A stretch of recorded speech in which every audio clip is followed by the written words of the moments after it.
This program features live coverage of an African safari and may include animal kills and carcasses. Viewer discretion is advised.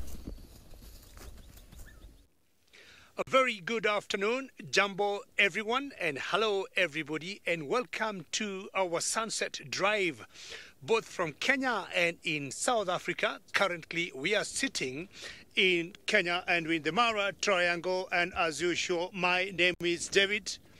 Hiding behind the camera, filming with me this afternoon is Big James. Hello, James. How are you feeling today? Are you worried of the thunderstorms? Currently, I have to tell you, we can hear thunderstorms. The wind is pretty big at the moment, but we're not worried. Feels very comfortable for both of us. 73 degrees Fahrenheit and about 23 degrees Celsius. Remember, this is a very interactive show or very interactive drive. You need to chat to us. Any questions you may have as you're watching those zebras, you might ask me what species or type of these or those zebras are. As usual, hashtag SafariLive. And don't forget to follow us on a YouTube chat stream. Very lucky to start with some zebras there in the Mara Plains or the savannah of the Mara Triangle. To me, these zebras don't look very worried as much as the wind is blowing from where we are and thunderstorms are just, and I was talking to James earlier and wondering, are we driving into some big storm? I'm not sure whether you can hear them, but you can get thunderstorms. But what James is telling me, we have nothing to worry. We have the right equipment to got two strong men with us. And the zebras form part of the big migration, which we expect to be coming up. If you look carefully, all this area looks burnt. There was fire here a few weeks ago. And the grass, or the zebras are just feeding on the short grass. And we're very happy if the rains will come, because that will translate into very nutritious short grass. And my thinking is it's going to hold the migration here a bit longer. We haven't seen as many wildebeest as I would expect, because by now we'd be seeing hundreds of them. But we have a tangible number, and from where the zebras are, well done, James. Very good. So we got small pockets where we are of the wildebeest. And you notice maybe only one of the 5 here that is eating. And when I compare the two species, the zebras and the wildebeest, I've always thought the zebras are more courageous than the wildebeest. And if you look carefully, you can see the stalks of the grass they are being moved by the wind. If this grass was much higher, you could see it moving much bigger. And we are in an area where today I want to see whether I'm going to locate the sausage tree pride of lions, which hangs around this area. But in the meantime, there's a gentleman who would like to say jumbo jumbo or hello hello to all of you all the way in South Africa. Jumbo jumbo, hello hello to all of you all the way in South Africa. Good afternoon. Welcome to this end of the Sunset Safari. We are coming to live from the Western Kruger National Park. That's 100% live, not 90%, not even 89%, not even 99%, but 100% live from the Western Kruger National Park and, of course, the Masai Mara in Kenya. My name is James Hendry, in case you were wondering. That's how you spell my name, I think. Have we done this, chap? No, we are. With a D, please. If you want to write me a letter or something like that, put a D there. And then we have got Batman on camera this afternoon. And our plan is to head down towards the southern parts of Djuma and see if we can find Hosana, the male leopard, aged 2.5 years. And the other thing I need to tell you is that you must talk to us, please, using the hashtag SafariLive on Twitter. Otherwise, you can use the chat stream on YouTube. There is a kudu, a massive male kudu. His horns spiking towards heaven, curling, corkscrewing towards heaven, as though trying to uncork the sky. Do you see him trying to uncork the sky there, Craig? Yes. Craig is shocked by what I've just said. Beautiful male kudu. fully mature bull. No friends. Nigel, no mates. Perhaps he will find some friends as his afternoon goes along. We're going to find some friends just round this corner. I don't know who these friends are or why they're on this road. But let's have a look-see. Ah, it seems to be a vehicle full of wood.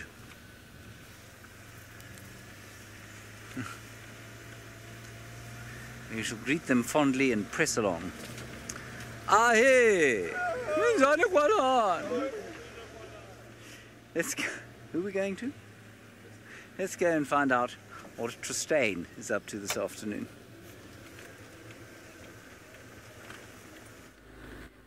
Well, James, this afternoon I'm bumbling is what I'm doing. James is going to go look for Hosanna, which is thoroughly deserved because James hasn't had much leopard time of late. So I'm going to let James go and tackle Hosanna tracking for the afternoon. And what I'm doing now is just bumbling. I thought I heard some alarm calls down in the Mulwati today. So I'm just coming to check if maybe, just maybe, the Duke is somewhere around here. I know that he walked south from the dam last night, so I know this is a route he often takes, and I want to just double check that he's not somewhere in the drainage line here. So I just want to check this path that goes and runs a little bit southwards and see if he's come onto it. Doesn't look like it yet. He might have also walked a little bit further to the west of where I am now, but it's worth just double checking inside here. I thought I heard a Nyala bark down here when I was at home a little bit earlier, so I just want to double check. It could also, of course, be Tandi, Klalamba, Hosanna. Any of them could have walked in the Mulwati, so it's always just good just to double check these things. I might also have been hearing things, but there's a beautiful kingfisher. It's a bit obscured at the moment. It flew off from the tree and it's just landed straight ahead of us on one of the bottom branches in front. Now they are here quite regularly. We see these brown-hooded kingfishers, so straight there we go. Cool.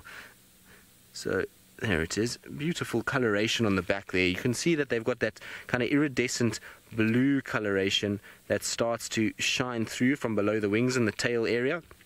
And then, as the name suggests, they get this kind of brown head. Now this actually looks like a youngish bird. It doesn't have too much red on the beak yet, which is pretty interesting. So I wonder if it's caught something. Well, that's cool. It's managed to get itself a little insect. So there you go. It just shows what their diet is. Often people think kingfisher and fish is their only diet, but no, these guys will eat insects, small reptiles, mammals even. And I say that not so much these guys, but the woodland kingfisher will eat little mice. I've seen them kill mice quite regularly, which is pretty crazy. But yes, woohoo, Louise, a live kill. I know, it's exciting. Please do not spill your drinks at home. It was amazing amount of action. What's that, Fergus? Not for the grasshopper, you're right. You know what, Fergus, we forgot to introduce ourselves as well, which is very naughty. As James said, my name is Tristan, and on camera I've got Fergus this afternoon. Sorry about that, everybody, but there we go. There's a nice, proper thumbs up from Fergus for the afternoon. Right, sorry about that, Ferg. Everyone would have been wondering who was on camera, but now we have told everybody. They never wonder, really. So Fergus says you wouldn't have wondered because the focus was out and the zoom wasn't plugged in. No, Fergus, don't sell yourself short. Right. So that's the plan basically, is we're going to try and scratch around, and if later in the day we're going to see if we don't come right with anything in the Mulwati, we'll head to Buffelshoek Dam, see if there's any ellies, and if there's nothing there, then I'm going to head to the Inkahumas around sunset time. I think, I don't know, James and I haven't decided yet. If he has no success with Hosanna, he might go to the Inkahumas a little bit later. Now, Chatnoir, how many kingfishers are there? Well, here in the Sabi Sands, we get the brown-hooded, which you've just seen now. We get the striped kingfisher, the woodland kingfisher, the half-collared kingfisher, pygmy, malachite, giant, pied. I'm missing one, I think. There should be a 10th one. I know there is a mangrove kingfisher in South Africa that makes 10. Is there just 9 that occur here? Did I say striped? I did, hey. There's a 9 here and 10 in South Africa, if I'm not mistaken.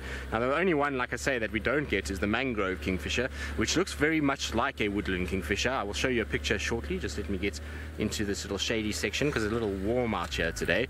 And I also just need to get my phone so that I can show you the picture quickly on the app. So hold on 2 seconds. Now I need to get woodland and mangrove. Okay, so most of you will know this bird. This is the woodland kingfisher, which we see very, very regularly in the summer and we are eagerly awaiting for. So normally around November is when we get it. It's got that red beak on top, black beak at the bottom, this insane blue coloration on the back, and then this little white chest with this kind of spectacle black marking around the eye. Now I'm hoping that the next one is the mangrove. Yes, it is. Now you see the mangrove is quite similar, except that it's got more of a grey head than a blue head like the woodland, and the beak is solely red, and the spectacle doesn't really come underneath the eye. It just goes to the eye, it doesn't surround the eye, and then also a very sort of greyish kind of belly, but their blue on the back is quite similar. So when you see them fly, it can be a little bit difficult to find them. Beautiful, beautiful bird, and occurs mostly on the eastern coast of South Africa, northeastern coast of South Africa, around St. Lucia. Those areas you'll see them quite regularly. It's a very, very pretty bird. I quite like these guys, and not that common, like I say, but they are very, very cool. Now, we do actually have 11 species of kingfisher. I forgot the 10th one that I've not named, which was the grey hooded kingfisher, which we also get here. So there are 10 in the Sabi Sands, but 11 in total. Good. It'd be nice to have all the kingfishers back. I'll be quite happy to have most of the kingfishers back here. They obviously little pygmies and malachites. We don't see them too much because we don't have too much in the way of water. But when the Milwati flows a little bit, you do get them inside here, particularly the pygmies. We find them quite regularly, some in the drainage line, particularly just to the south of where we are right now. Good. Well, we're going to go head off towards Buffelshoek Dam, see if we can find any ellies. While we do that, let's send you across to the Masai Mara and David, who's left his 5 wildebeest and is, I think, in search of 1,000 or so more.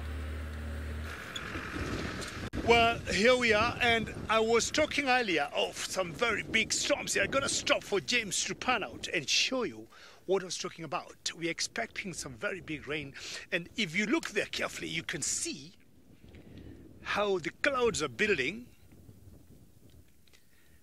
and any time we could get some very big storm. But I am not worried a minute. In the background there you can see that's a very big wall of rain in that area, and I'm talking about 150 degrees from where we are, and the wind is still building up. But from the animals I see here, nothing looks very worried. If James pans the other way around, you can see we have a hyena somewhere. Sorry about my hair there. Can you see that, James, that hyena there? I do not know what family that hyena belongs to. She's quite a distance from here. But if you look carefully, she got a collar like waffles. Jamie, where are you? But you can see how majestic she is walking, and the zebras don't look very worried. So these hyenas, the researchers who have been working on them, will do those collars on their necks with some small little chip or radio to monitor them and gather some very important data for their research. And I believe this is part of the Michigan State University research, which has been going on for a very, very long time.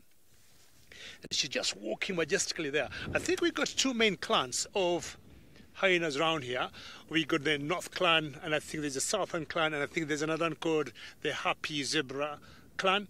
I do not know which he belongs to, but having a collar, my one definite guess would be she must be a female, because the females tend to be commanding, they carry lots of information, and the researchers will always benefit from putting the collars on the females rather than on the males. We're going to move on, as I told you, and James is still trying to. As I told you, we're expecting some rain, but my plan today was to get the sausage tree pride. There's a particular sausage tree pride. This consists of 7. It got 4 females, 2 youngsters and 1 male. When it's around here, that's the coalition that will hang out with those girls, but the females are always 4. This is the area they love to hang out, and that's why I am here. And remember, as I told you before, keep chatting to us. Any comments you may have, questions on #SafariLive. Keep sending your tweets. I see a vulture there. I don't know how far that vulture is, James. Sorry to just ambush you on the right. You can see that one big vulture there, and I think it belongs to what we call the lappet-faced vulture. It's the largest vulture we got in Africa, and they'll always go in 2s. This one is alone. I don't know why he's alone. But talking of vultures, I think Scott might have more than my one a vulture at one point still in the Mara Triangle.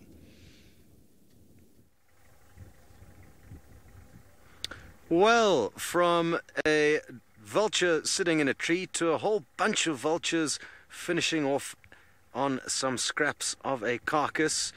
I'm not too sure exactly where David is, but you can also see that storm brewing behind us. My name is Scott. I'm not sure who those guys are behind me. I'm teamed up with VM on camera, and it's great to have you on board. So I'm hoping some of you guys got to see the river crossing that we did an unscheduled broadcast on a little bit earlier. If you didn't, you need to pay better attention to those notifications, and then you will not miss the action. Our plans from here, we've moved quite a long way from that river crossing, probably about 25 miles, and we are heading into the area of where the Owino Pride was seen yesterday afternoon, and they managed to catch a wildebeest live. So some of you would have seen that yesterday afternoon, and that is what we are hoping on going and finding. Beautiful, beautiful scenes. Cold and windy afternoon, as David has already mentioned, but those provide lions with perfect conditions to hopefully be up and about during the daylight hours. Very good. Let's actually take a closer look at these vultures. Sorry, we haven't really had a close look at them. It looks like a wildebeest they're finishing off, but we have no idea who made this kill initially or what actually went down here. But isn't it absolutely awesome how well and effectively these birds clean up all the little bits that the lions, hyenas, leopards and cheetah cannot get to, I guess, and jackals. Those are the main kind of predators that will be doing the bulk of the feeding. I didn't get your name, but somebody would like to know how many vultures are there in the Mara. It's a good question. Oh, here we've got a little bit of a show coming on. No, nothing too serious, not too much to fight over. The number of vultures will vary greatly. Rosalind, thank you, Louise, who's directing the show, for sending through your name again, Rosalind. The number will greatly vary throughout the year. I'm not sure if anybody, in fact, does do any kind of research onto how many move into the Mara during the migration months, but I'm sure it's a considerable amount. These birds can travel huge distances relatively effortlessly, Rosalind, which allows them to travel far and wide without consuming too much energy and looking for meals. And I mean, if I was a vulture, I would definitely keep my finger on the pulse with regards to the migrating herds, because it must be one of the greatest kind of plentiful situations that any vulture could wish to find itself floating above. Not only are there animals killed by lions and, oh, another little squabble, lions and other predators, but so many of the animals will die of natural causes. Joy, you would like to know if there are Ruppel's griffon vultures here, and yes, I'm pretty confident the one we are looking at now is. They've usually got a kind of slightly paler shade of feathers, which you can see this one does have compared to the one behind it, and also a very distinctive feature is a kind of pale eye. And I'm battling to get a good view, but it looks to me like it does in fact have a pale eye, not a dark eye. Yeah. And if you compare it to the one whose head's in the left of your frame, over there, you'll see that one's got a much darker eye. So that one's in all likelihood the white-backed, and then the one with the slightly lighter plumage and white pale eye, or at least paler eye, is the griffon vulture, the Ruppel's griffon vulture. So 3 different species of vultures here. We also get the hooded vulture here. Those are the main 4 species that we see. Very good. We are now going to be heading somewhere directly over where my finger is. That is somewhere where the Owinos were yesterday afternoon. So as you can tell, we have got quite a long journey ahead of us before we get into the right spot. Very good. So while we continue on with our mission, we are going to be sending you back to Tristan Dix, who is still enjoying a leisurely bumble. I am indeed, Scotty D. I'm thoroughly enjoying the afternoon. It's absolutely perfect weather for a bumble this afternoon, and I'll tell you why. Because for the first time in a while, we don't actually have too much in the way of wind. It's not that hot, so you know it's 29 degrees, and that's very pleasant for us, and there's no clouds, so it's a perfect afternoon to be out on the safari. It's going to be probably a fairly quiet animal wise for the first hour, just given that it's still quite warm. I don't think we're going to see too much walking around too quickly, but as the afternoon starts to get a little cooler, if the wind doesn't kick up like it did yesterday, I think we're in for a fantastic afternoon of game viewing, probably especially around water points. I would imagine that we will see some of animals coming down for water. Now, so far we haven't found any signs of Tingana, nothing whatsoever, which makes me think that he must have gone towards Treehouse Dam. So I wonder if he's not hung around there for the day. We'll head in that direction much later if we don't come up with anything. Doesn't seem like Tundi and Kalamba have come this way either. It seems like they must still be around the central parts north of the lodge there. James said to me he and Steve this morning flew that area with the drone, but they didn't pick up anything. So I wonder if maybe, just maybe, they're under a thick bush or something like that, where they've got a carcass or they've got a food item that they're hiding under, or maybe they have moved and we just didn't pick them up. You know, sometimes with the drone, if things are not moving, it can be a little on the tricky side to find things. It's just a little spot that you see, and there's so many animals that look like a spot if a leopard is sitting and not moving that it can be quite tricky. And Steve and Seb do an amazing job actually to find us as many animals as they do. It's not as easy as it looks. So you'd think it sounds really easy, that you just spot things on a screen as the drone passes over, but it's not quite that simple. Everything looks quite similar from certain heights, and particularly things like duikers and bushbuck and those things, they look very much.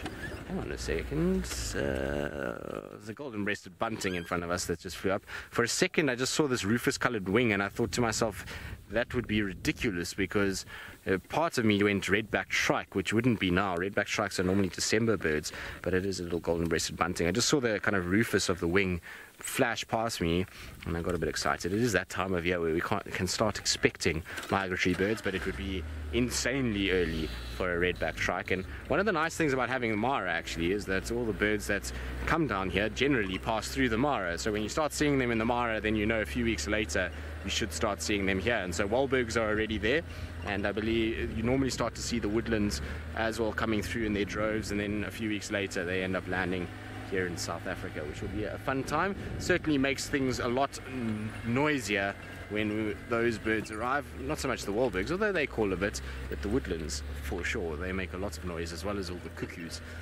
Quite looking forward to the cuckoos coming back too. Ooh, Kathy, this is a tough one actually. Which kingfisher is prettiest? For me, the electric blue of the woodland and that clean white and contrasting beak is very difficult to beat. So I would say woodland. The grey hooded is not far behind. I like them as well. They've got that little bit of orange in them. They're very pretty birds. And then I suppose the half-collared is also a beautiful little kingfisher. I know a lot of people like the malachites and the pygmy, but for me, half-collared is a very pretty little bird, very blue, with a white sort of ring around it. What did you see? Sorry, Vic? We were just in the African African hawk eagle that's behind us. hawk eagle behind us. Did it fly? It's still there. Oh, there it is, yes. Hello, African hawk eagle. How did I miss you? I was too busy thinking about kingfishers. I'm very sorry. Now, this has got to be one of the more beautiful bird species, or raptor species, that we get out here. Is that alright, Fergus? So he's got this beautiful striped spotted chest. You can see the crop is actually full, so must have managed to find itself a meal during the course of today. These guys are supreme hunters of francolins and guinea fowls, and when they take to the skies, it's almost the same as when you see a leopard walking along. The amount of birds that alarm call when these guys fly is quite amazing, and birds that you didn't even see that were here will start really shouting as these guys come over. But I don't think this is going to be hunting too much this afternoon. That swollen crop is really quite heavy. Now, these guys are birds that can be confused with a difficult, well, I mean, with another type of bird of prey that we don't see here. You can see them in South Africa, but I've never seen one here in the Kruger, and I'll show you what they look like shortly. In fact, they don't even have a great photo of them, but anyway, we'll just show you from this picture. Now, you see on that bird that it had a very sort of streaked neck and chest area, but very white on the underparts and towards the legs. Now, there's another bird called an Ayers hawk eagle, which looks very, very similar, but you can see that it has the streaking that comes all the way down to the legs itself, and then over the shoulder even, and you can see even in the dark morph it gets heavily streaked around the head area, and the pale morph you still get that streaking around the legs, which you don't see in the African hawk eagle. But these guys are really beautiful birds, and I was going to try to show you photos of them, but there's actually only one photo on this particular app of them. It just goes to show that they're not that common to see around here. You see them, actually there's a breeding pair that's very, very close to Pretoria. Right, well, we'll carry on. We're going to go head off to Buffelshoek Dam. We're going to try and see if we can find our Ellies that we've been searching for, and in the meantime, let's send you back across to Taylor McCurdy up in the Masai Mara, who I think has found a bird of prey of her own. I think that's what Louise said, but I'm not sure.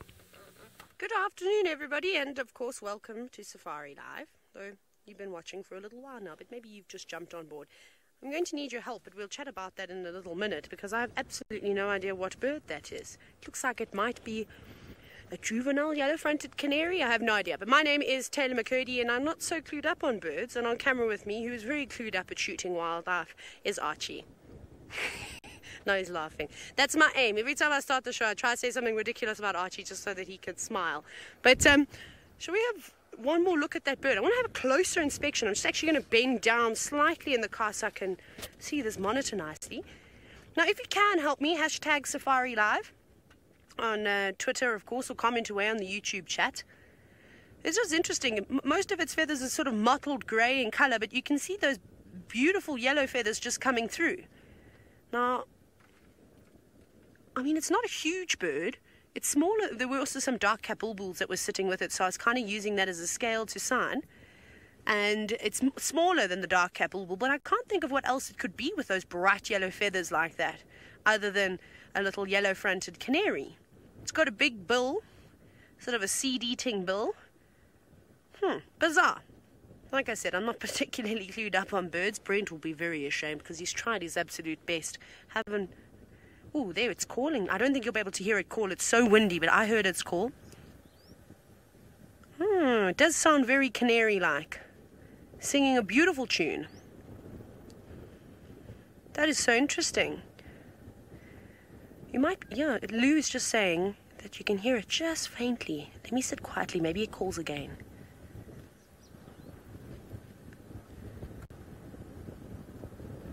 Now, ideally, I'd want to play you that call. However, my phone is running low on storage, and I do not have the South African bird app installed on my phone currently while in Kenya, because taking videos of the crossings is way more important. So it's just uninstalled itself. Love technology.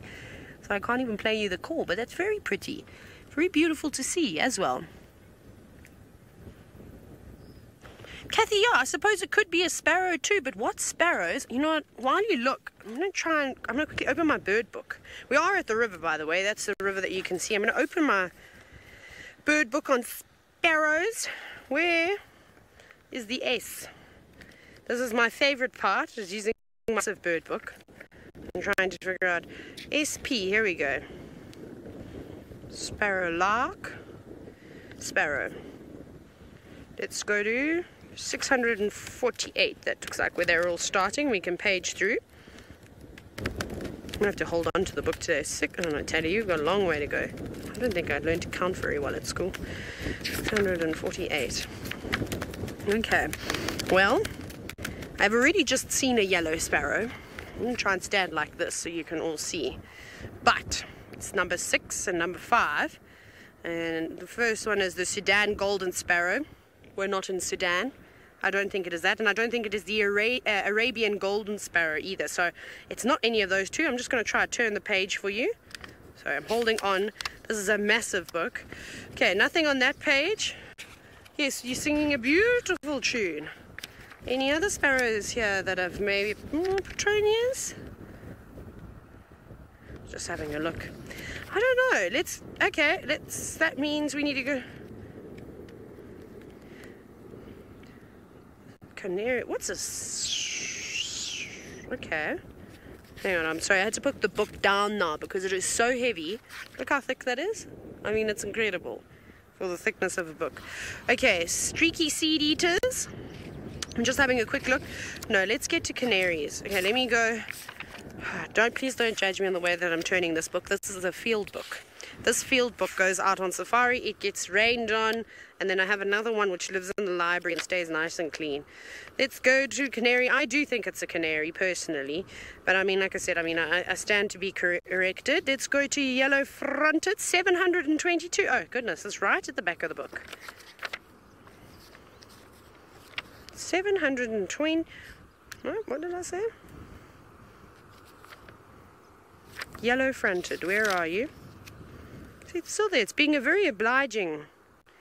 You see a little black streak coming down. I mean, we can have a quick look here. So the yellow fronted canary is this one over here, and it's a common canary throughout Africa. I mean, it occurs in many different places. That's just what it looked like to me. But it could be something else, and it has got a fairly dark bill and sort of quite a bit of sort of mottled feathers on it. But I don't know. But any of you that do have any suggestions, we welcome them with open arms. So thank you very much, and hopefully together we'll be able to solve the mystery of what bird it actually is. Oh, we have a comment coming through. Rosh, thank you. You said that you do think it is a canary. Now we just need to figure out which one. And of course, juvenile bird species are very difficult to try and identify. There's no, with the yellow-fronted canaries, I haven't seen that distinct sexual dimorphism. Obviously, normally female birds are a lot duller in color than the males, but with canaries, it's kind of they're all sort of yellow, just slight sort of difference. So I have to twist. I have to do the twist because my earpiece cable otherwise wraps around me. Oh, now we've actually got a bit of sunlight on it. There's a break in the clouds, but this is very interesting. I think, and it's just got a beautiful tune. So all those kinds of things are pointing towards a canary of sorts. But we'll ask the bird maestro Brent at some point when we get to see him. So if you've got any screenshots, I'd appreciate it if you could tag me in them, #SafariLive, so I can have a little look at them later. And it's all on its own, though. That's also something unusual because canaries are generally gregarious. They feed together. So this was making me think maybe it is a youngster that's just been blown off course. It's very windy today. I mean, you can normally use my ponytail as a windsock. Is it working, Archie, or not really? It's because I've got too much hair. I haven't been able to wash my hair either, must tell you. What did you want? Oh, Archie's doing this. He's saying this is what you can use. Now he's cackling away. It is delightful, isn't it? So, anyways, we're going to carry on from here, but keep thinking of what bird, what canary, what anything it could be, and we'll check along the river. Off you go to Tristan to see what he's up to.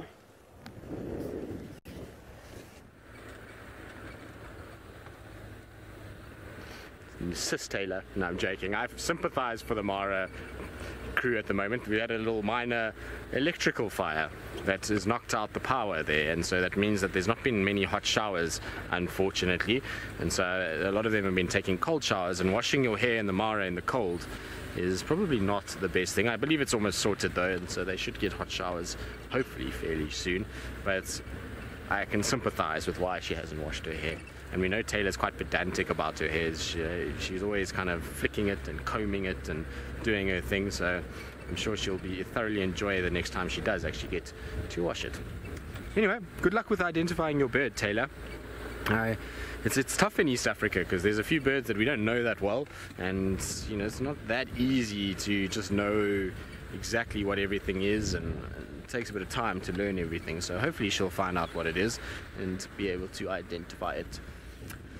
Well, for us, not much else has changed. I mean, we haven't gotten too far. We've just been very slowly bumbling. I've been trying to check slowly along the roads, see if there's any signs of potentially Tandi or Tlalamba crossing a road anywhere, any sign of Tingana even. So I've just been taking it very slow. There doesn't seem to be any fresh Ellie tracks either, indicating that there might be some around Buffelshoek Dam. Unless they've come from the north, I fear I might be a little disappointed at the dam. But we'll try it anyway. There seems like some zebra tracks that are going that direction, so hopefully we'll find them. They do like the firebreak area, and so often drink here and then hang around on the firebreak itself, so they won't be an unwelcome surprise, they'll be quite welcome actually. And last time we were at Buffelshoek Dam for any length of time where we sat with animals, we got quite a lot coming. We had ellies and buffalo herd and Hosanna. So let's see if we can pull off another Buffelshoek experience like we had a few days ago. Although it's over a week already now since that happened.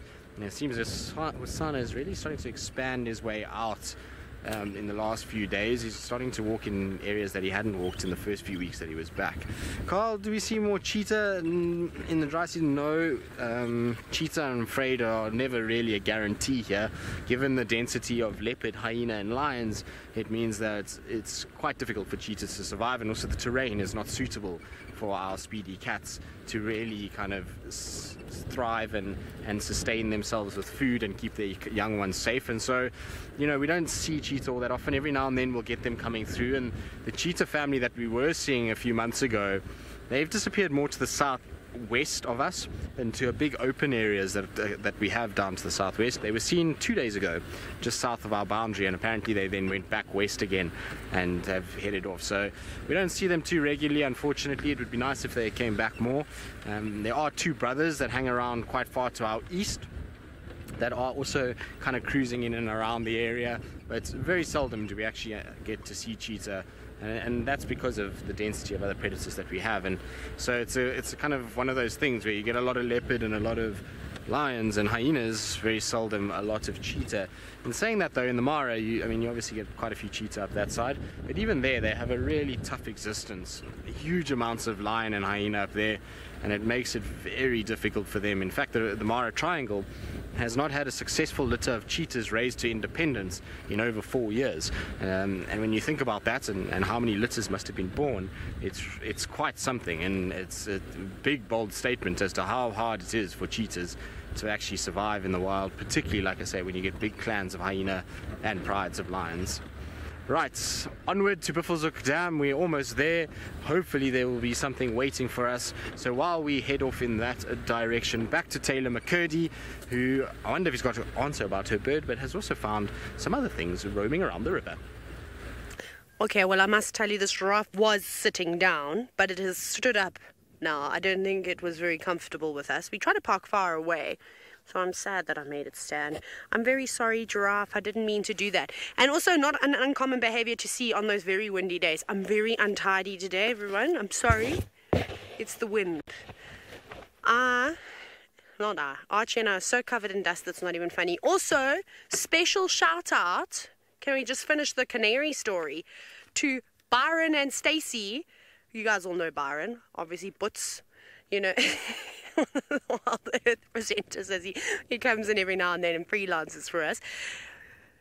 They gave the answer to me. The first thing I do is that's because I'm like, no, man, I don't know what bird this is now. I've never seen this bird in my entire life. And first message I see is from, well, the two of them saying, Byron says it's a black-throated canary. So this one, up top here. And I think that's exactly what it was. I don't know if any of you noticed the black throat, so, you know, maybe it was a female. But very cool, but you can see the yellow, soz. Archie's telling me to go back. He used his force field to push the book back. It was amazing. It was like something out of a movie. I'll show you what he did just now. But it's obviously difficult in this car to sort of gauge where I need to put everything. But we're getting there. We kind of just wing it. But Archie did this to me. He went like this. It was literally, I don't know, what movie, Archie? Maybe, what's the one where everybody has superpowers and Wolverine?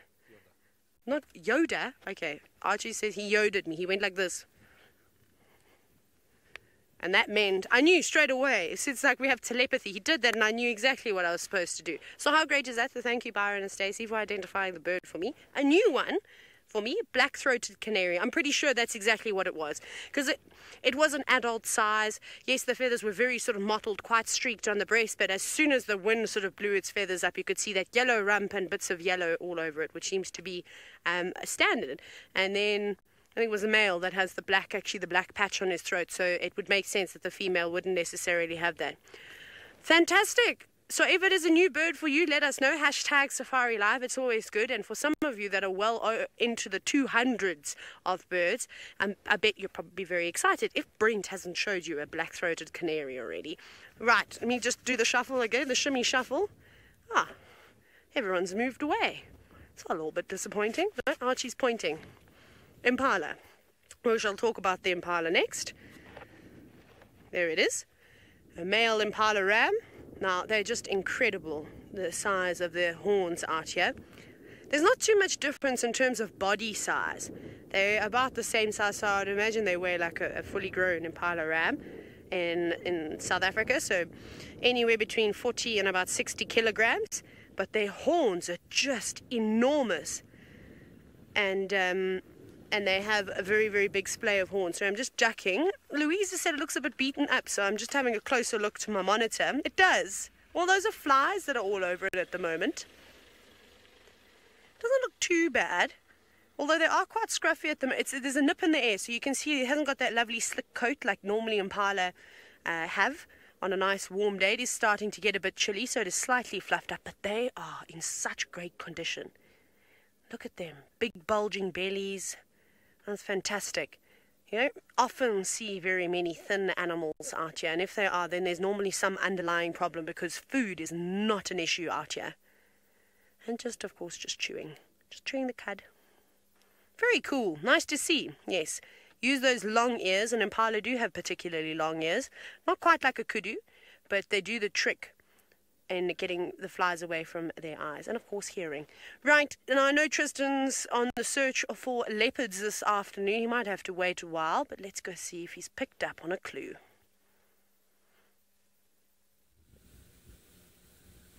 Well, no clues yet, Taylor. I'm busy birding at the moment. I'm having a fun afternoon of just taking it very easy, and I know if I'm patient this afternoon, good things will come to those who wait and just take it easy and take everything in. It's often one of the ways of being out here in the bush is that sometimes the best sightings come when you just settle down and you just allow things to come to you, and we've seen that with Buffelshoek Dam before. And so we've been watching this grey heron just going about its business. I think it must have grabbed something just now because it seemed to sort of go towards that side, and it's been almost drinking water as though it's kind of swallowing it down. You can see it's cleaning its beak as well, so I wonder if it maybe grabbed some food item. I'd be very surprised if it was fish because there aren't too many around in this particular dam. There's a lot of frogs, yes, and maybe even freshwater crabs, but I doubt many fish are inside here, so maybe it got one of those. But when you see a bird drinking like that and then scraping its beak on a stump, generally that's an indication that they've just fed and they're just cleaning themselves up and making sure that their beak is in good condition. But there's a little bit of drinking going on. Beautiful birds, these herons. They really are. And in the Mara, you get the black-headed heron a lot more than the grey heron. And they're very, very cool and lethal predators. They go after all kinds of things. Watching them there, go after snakes regularly. They go after frogs and all kinds of things. It's really very, very cool, actually, to spend time around them and just watch them go about their work. It's one of those kind of birds that I can watch for quite some time because they're fairly active. They're not birds. There's a few lapwings around, but otherwise quite quiet at Buffelshoek Dam. Not a single animal that I can see, which is fairly surprising given the heat. I would have thought that we would have found maybe even impalas or a nyala or waterbuck, something like that, just drifting around this area. And it seems as though nothing as yet. Maybe I'm a bit early for the Buffelshoek Dam party. I could be, I suppose, but that's okay. We'll just keep kind of scratching around. Eventually we'll come up with something if we just try a little bit harder, I think. Beautiful though, isn't it? I think so. Now, it seems as though the wind is actually starting to kick up a little bit again, much like yesterday. Yesterday afternoon, we started the drive and we didn't have too much wind, and then all of a sudden, as the afternoon went on, it really started to kick up, and by the evening it was really gusting, which is never great conditions for a lot of the animals. What is going to be interesting is we're going to be able to test the argument that rages between all of us and even some of you guys at home on the wind theory with our cats, because we have two cats on the southern boundary, or two sets of cats. We have Hosanna and we have the Nkahuma Pride. Now the wind this afternoon or evening is blowing from the north to the south, and therefore it should theoretically drag those cats northwards. So let's see if that rings true. I don't know. I mean, in my experience, when I've been tracking with some of the best trackers, they will say you track into the wind always, and that if you're looking for cats, often following them up in the wind is how you find them. But I don't know. We'll see. I mean, it's obviously one of those theories that sometimes gets debunked, and I've read a lot of articles that say it's not true. For me, if I've watched a lot of lions hunting buffalo, particularly, they walk into the wind rather than with the wind over their shoulders. So, Rosh is back. What are the differences between herons and egrets? Well, they're essentially very, very similar. They've got a very similar build and structure, but what the main kind of difference to them is, I'm actually not quite sure. They group together in the book in the first few, in the pages. They follow one another, so there must be some similar connection. I'm quite interested to see what is the actual difference between them. I would be quite sort of intrigued as to why they would be split off. Maybe herons is a size thing, although you get very small herons as well. If you think of a green-backed heron, they are very, very, very small as well. Anyway, we're going to probably leave our heron to itself. It's busy grooming and taking it easy. There was a starling that just did a walk by like a leopard past the car. No doubt has been fed many times in this area, and that's why it does that. So we're going to try and leave it and see what else we can find. In the meantime, let's send you across to James, who I believe has been off his vehicle for quite some time, probably trying to find the little prince, and I wonder what updates he's got for us. I have been off the car trying to find the little prince, but I have failed, I'm afraid. I didn't even find one track. So now we're driving along the southern boundary to see if we can't find him. I did find one nyala. The nyala looked deeply pleased with life, except when it saw me, of course, then it looked a little bit distressed. But other than that, it wasn't a nyala that gave me any indication that it had just seen a 2.5-year-old male leopard, which was a little sad, really. Now, he's done one of two things. Well, he could have done any of 100 things, but the most likely things are that he's gone south, down towards Chitwa Dam, certainly where he used to spend a lot of time. Mercifully for us, they've been doing quite a lot of building there, which means that, he won't be quite as comfortable as he might have been if they hadn't been building there. So that's why I think he's been concentrating, one of the reasons he's been concentrating up near the Djuma Pan. Then the other possibility is that he didn't go south at all, that he went north towards Leadwood Road. That would be very nice, because that would mean that he was on Djuma as opposed to off it. Has anybody found any further evidence of a Wahlberg's eagle? I am still searching for the Wahlberg's eagle. David Gitu managed to find one the other day in the Mara, so they're definitely on their way down here. But they clearly have not arrived. I look forward to their return greatly. So, I'm afraid I have nothing further to tell you about leopards. But we will continue the search regardless. I'm glad that we have quite a lot of action going on this drive. It's very pleasant to have so much going on in the Mara and here at Djuma. Of course, when you're looking for a leopard, you're looking for a footprint on the ground, obviously, but it would be really nice if he made it easy by putting a duiker or a steenbok in a tree, easily viewable from the road, as opposed to making me stare blankly at the dirt. Yes, Commander Bond is on a mission, that is correct. Unfortunately, I think not even James Bond could affect the tracking of this leopard. That will require the efforts of Herbert Causer, I suspect. He was unfortunately on leave. But he'll be back. I always feel a little bit inadequate wandering around in the block. On the road it's okay, you can find them. Sorry, Carl, was that who is the dominant male leopard?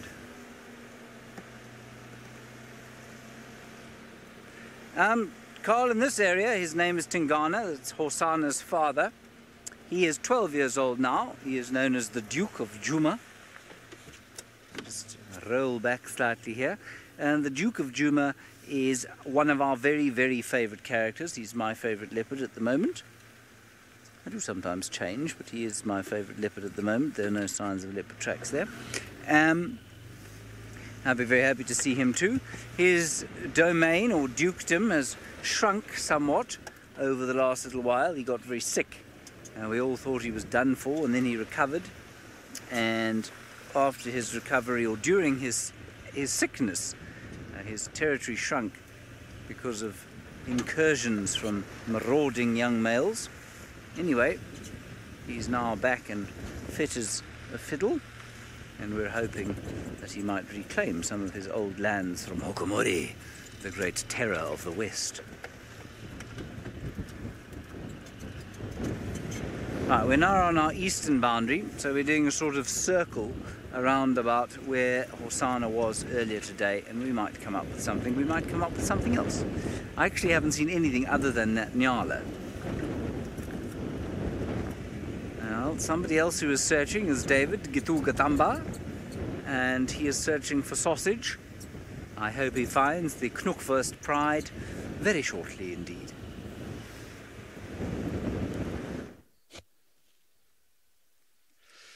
Well, I've not been very lucky to get the sausage tree pride, but I've been very lucky to get stuck for about 4 or 5 minutes. In the Mara, we got a particular type of soil that's called the black cotton soil. And earlier I was talking about the storms that were coming, and the area we were in must have rained maybe half an hour or an hour before we got there.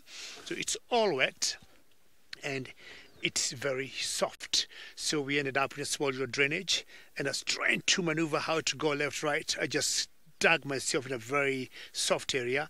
But you remember when I was introducing my cameraman today, I said I am with Big James, and Big James is no joke. He just jumped out, and using one hand, he just pushed me, and we came out. We got lots of zebras around here and lots of wildebeest, as James can show you, but none of them, was bothered to come and give me a hand. So all that area is the burnt area, and the area I'm talking about, that once the rains come, sorry I missed something there, Lou.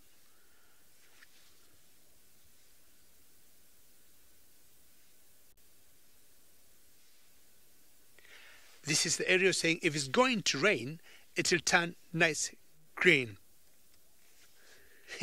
Thank you, Lou. And Lou in the final control was laughing, James pushing the car on one hand. Before even he had put his both hands on the car, he tossed me out, and I think I owe him a glass of juice tonight. Thank you very much, James, for that. So all that area that you see there is the burnt area and the Mara Triangle. And if the rains that we're getting now will continue, it will be nice green. Any area that is burnt will be nice green. Of course, some of the areas were not burnt. In general, the Mara receives about 900 millimeters of rainfall in a year, about 900. But this year, it could be double that figure because of the rains that we had a couple of months ago that was so much. And hopefully we don't end up getting more rains like that.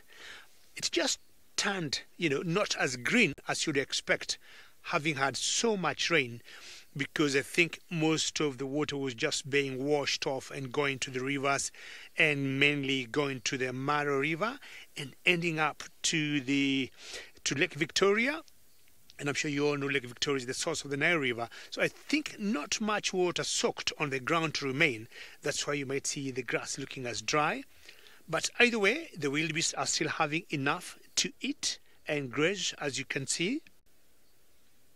So this is part of the lead of the migration that we were talking about. And if it rains more than what you can see, these thousands of wildebeest will hang here or will stay here a little bit longer than we expect. I'm sure my colleagues must have said this before the migration got here so very late. And we do not know why. But again, it's Mother Nature, and these animals will do what they want. But one thing we know, they never miss the month of February to be in Tanzania. There's a particular 2 weeks period when they drop the young ones. But outside that window, they could be either there or they could be here. And with them, as usual, are the zebras.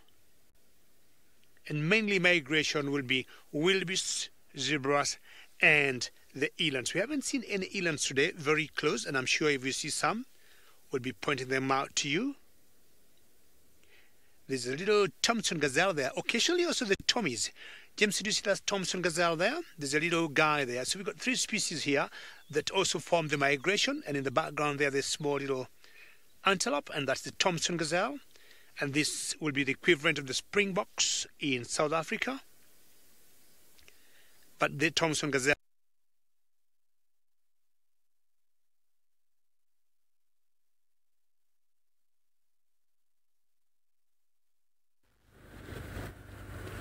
Now, sorry, there's a few gremlins about, but I'm just listening to Rex and I'm on the radio at the moment, so I do apologize.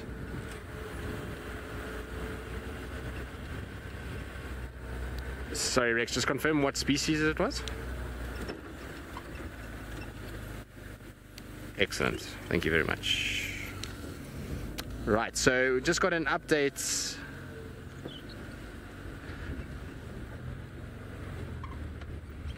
Just got an update about Tandy, and she was seen around 1 o'clock apparently around Aubrey's Road area, or Gallagher shortcut, so I think we might go scratch around there for her actually. That's a nice little update that we got from Rex, so that will be very nice to go and check. So I wonder where she's off to and what she's been doing. Right, so while I kind of chat to Rex and just get a double check exactly what's going on, let's send you back across to Scott Dyson in the Mara, who's, well, I think had some success. I'm not sure. He was looking hard for the winners, but let's see what he's got. Well, I hope you get a good update, Tristan. We have got a beautiful, beautiful scene here. A large, large herd of elephants slowly kind of making their usual evening routine up and out of the Mara into the surrounding Olololo escarpment. Absolutely awesome, awesome stuff. Oh, what's that one chewing on there? Thought it had pulled out one of its teeth. Looked like it had a little tusk in its mouth, but it appears to be chewing on a branch.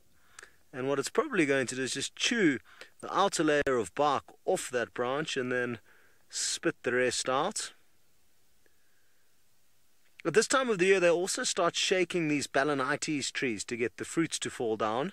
I've seen 1 or 2 doing that. Oh, look at how big this one is. She's got 1 tusk, but it's a monster. I wonder what happened to the other one. Oh, be careful with that big tusk. That wasn't very nice of you. Possibly chasing that youngster away from a tasty morsel, who knows? Very un-elephant-like behavior. They're usually very placid. Oh, there's another female with massive ivory.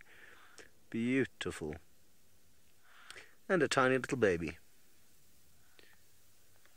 So this is the area where the Owino Pride of Lions, 5 lions were seen yesterday, and I think they made a kill just somewhere down here. They caught a wildebeest. No wildebeest in sight at the moment, but you can see 1 or 2 zebra moving through the area, so there is some prey around, but no immediate sign of the lions.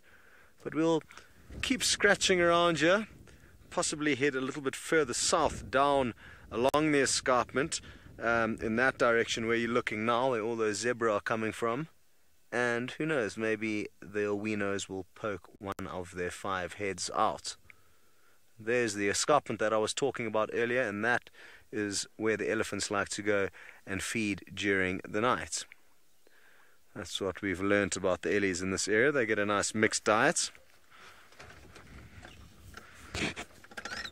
Ooh, the comms are very shaky here, but Bob, I got a little bit of your question. I'm hoping that if Louise tries one more time, I will hear it better.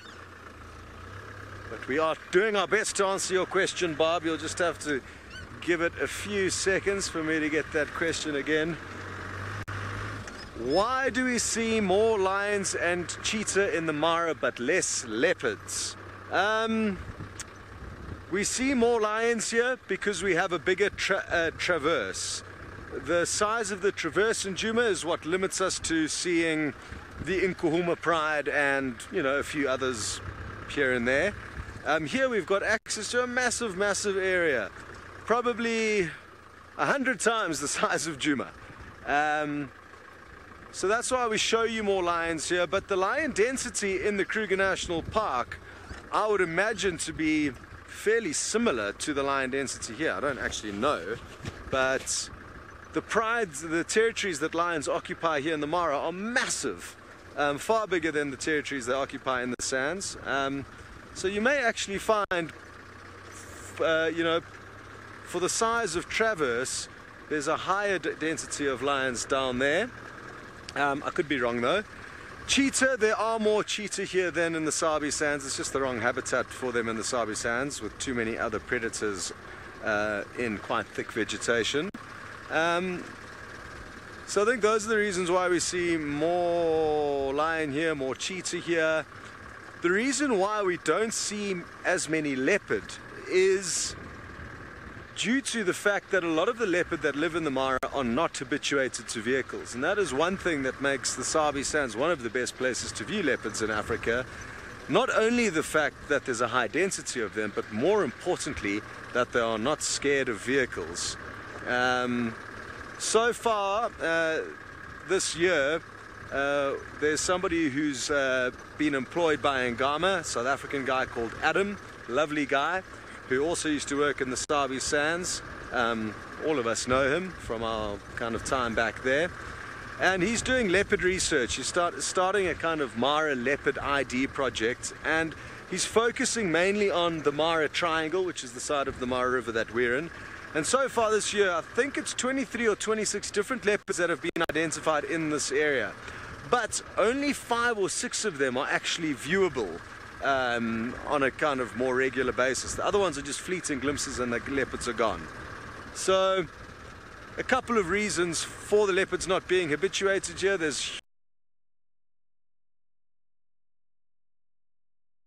There aren't roads. The area isn't well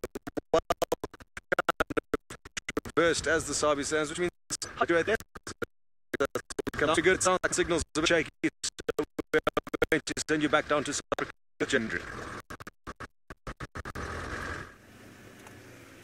I'm a bit worried that our signal might also be a little bit dodgy, so I'm just going to stop here and say hello again, and that I'm going to go down this dip, and if the signal does become dodgy, then I'm very sorry. I've failed to find any sign of Hosana, which makes me think either my eyes are not working properly, or he's fast asleep in a very deep piece of grass. Did she say my signal was unstable? It broke up, did it? How about now?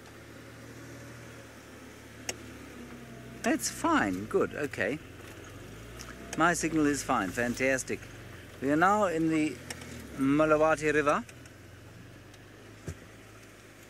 And the lions were around here. I've specifically, and so as Tristan avoided coming to them, because, of course, if we do find them at this stage of the afternoon, they will be so flat that most people will die of boredom. But we will definitely make more of an attempt to find them later this evening. But currently, I must confess to you that I do not see them. They were around here earlier today when Sebastian was flying his drone. There they are. I can see them now. I can see the lions. Fear not, everybody. I know that many of you are, well, very, very enamoured with the Nkuhuma Pride for good reason. You've known them for a long time. They're old pals. And there they are. Oh, there are 2 of them. It's interesting. Where are the rest of them? Oh, behind them. There we are. Hello. Good afternoon. Yes, there you are. Thank you. And back to sleep, yes. Don't get up on our account, please. We haven't come far to see you. It's not like there are 2,500 people staring at your almost comatose corpses. Yeah. My parents would be scandalized at the manners being displayed by this lot. Oh, look at that. A little flip over.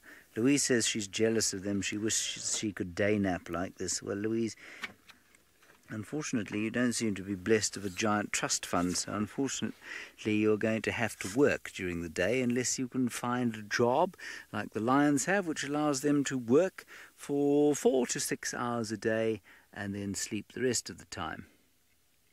There is always the option of marrying wealthy. You could try that. I'm certainly going to try that.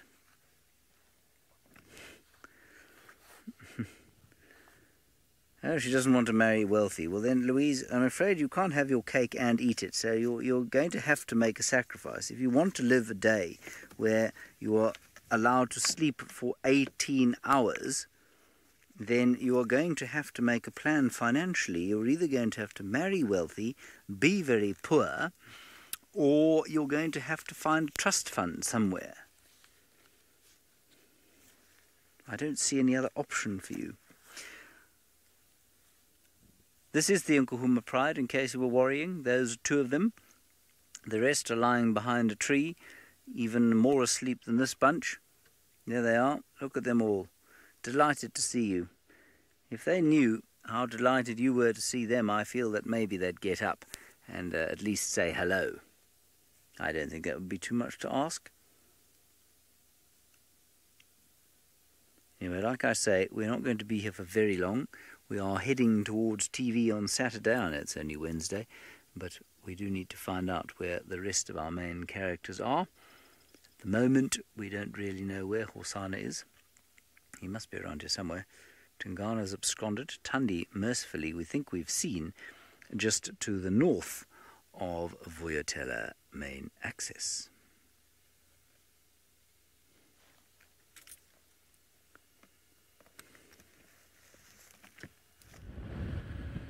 Well, apparently James linked to me, but I have no idea what he said because apparently it was very quick and very brief, and I'm not quite sure what was actually said.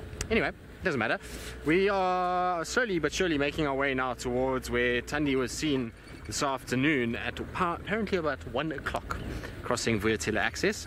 And so I want to just try and see if I can go and find out. I want to just check Gallagher Pan first and foremost to see if she didn't come for water this side. If she didn't come here, then I'm not really sure where she actually is then. Now, Rex is giving me an update.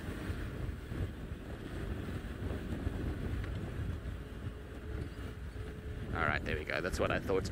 Okay, so she hasn't gone to Aubrey's Road, which means she must be coming to Gallagher Shortcut, which I think means that she's coming to get Klalamba. That's what my thought process is here.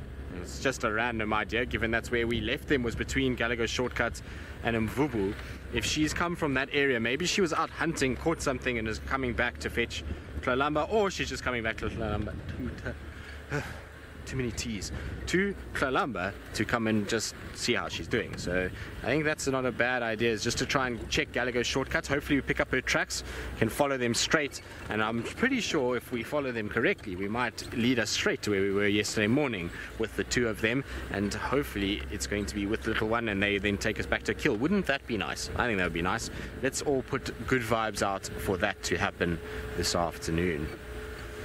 It can't be Shadulu because Shadulu is mating with Hukamuri on Elephant Plains, so they're quite far away and are busy doing their thing. Poor Hukamuri, that guy must be seriously, well, he must be thin. He must be very, very thin after the amount of mating that he's done. He's been mating non-stop with Shadulu and Tiani, and it seems as though as one finishes, they kind of just high-five each other out and swap.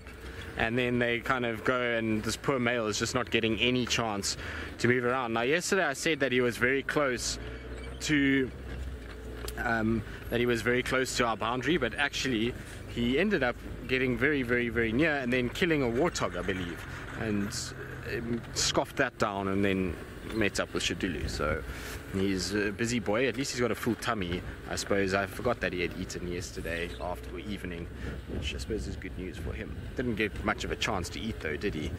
Now, where we should be going to check the last spot from them yesterday is up there, but I want to check first that she didn't drink at the pan and then move a different direction, and then also just check Gallagher's shortcut to see if she hasn't potentially just lay up in that block. I have a funny feeling she's going to cross the Gallagher shortcut very close to the drainage line that runs this sort of east-west, and she's going to head just on the northern side of that. That's where I think she's going to cross, very close to the old hyena den where we had Intima grow up and live for quite some time. So that's where I think the tracks are going to go. I don't see any sign of a leopard walking towards Gallagher Pan. Now, it's just James and myself that are out so far this afternoon. There's nobody else around. And so I know that nobody's driven here during the course of the day. And if that means if she crossed the road and then walked in this area, I will pick up her tracks very, very easily. So I'm hoping that that's going to be the case and that I will find nice, clear pug marks on the road. Come on, Tandi. Nothing here at Gallagher Pan yet, though.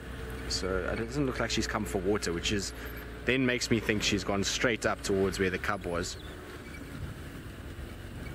It's not uncommon for a leopard to leave a cub for as long as that, you know, for overnight and early hours of the morning. Just leave them in one place and then go back and kind of fetch them. We'll see. It's going to be interesting. Right, well, I'm going to head off towards Gallagher Shortcuts. I'm going to try to see what I can find there. In the meantime, let's send you back across to Scott Dyson, who has, well, done what he set out to do, much to the delight of all of us, because none of us have managed it but him, and he has found the lions. Like, you know.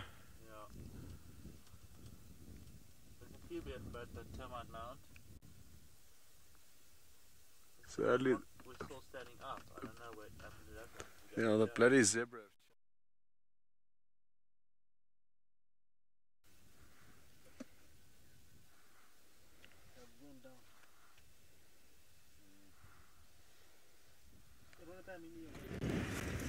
Hello everybody.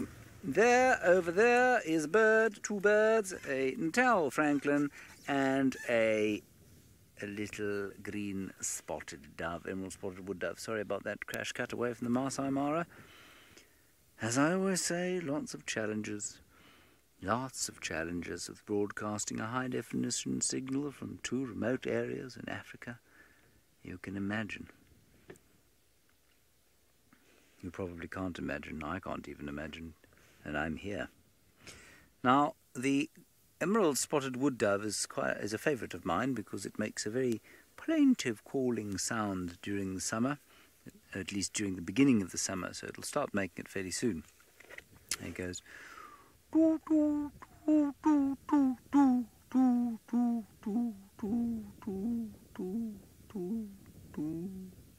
If somebody is very sad in Shangaan, you say, Shirila Shivamalan. It's crying like one of these doves. So that is Shivambalana. How on earth they decided to call Karula's one offspring Shivambalana, aka the emerald spotted wood dove, I don't really know. He doesn't have emerald spots on him. Perhaps he was a miserable child, I don't know. The Emma falcon, I think, will only come back here around about... When do I think it will come back here? I think that the Emma falcon, will come back here, I'm going to guess, and tell you for sure. On the off chance that I've told you a lie, which would make me feel dreadful, for at least 3 minutes.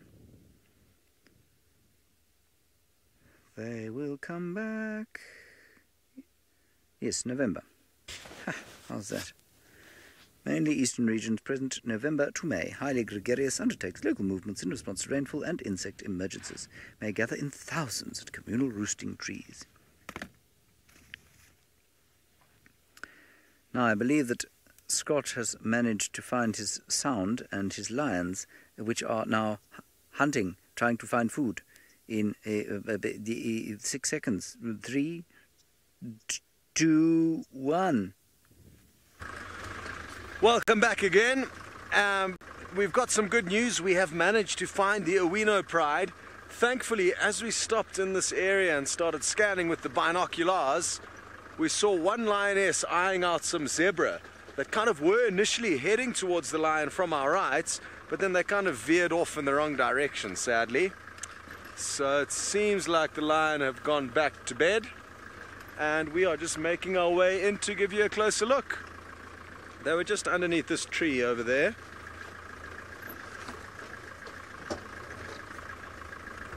And for any of you who may have just joined, just a reminder from yesterday's afternoon safari, VM and Jamie got lucky filming these lions catching a wildebeest. It sounded like it was quite a big wildebeest, so they will be full-bellied, but at this time of the year you can expect anything from lions because there's just so much food around. If anything walks past them, they will have a shot at it. But not too much game in this general area for the time being. There was a large herd of zebra we passed earlier that had already kind of moved through here.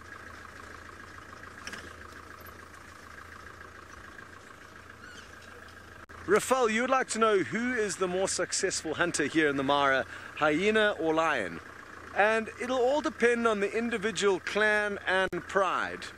It's kind of like a sports team, you know. Different sports teams will be... well, their kind of strength will vary from season to season and from game to game. And each, obviously, some teams will just be better than others. The lions were here somewhere.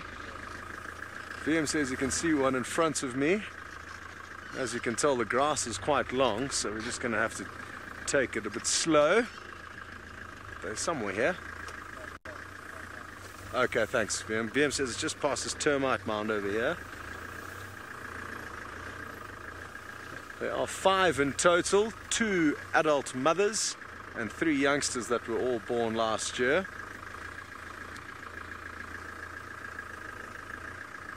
Ah, I can just see one now. Oh, looks like we've missed some action. Looks like they've already caught a zebra. I can just see a zebra's leg sticking out of the grass over there.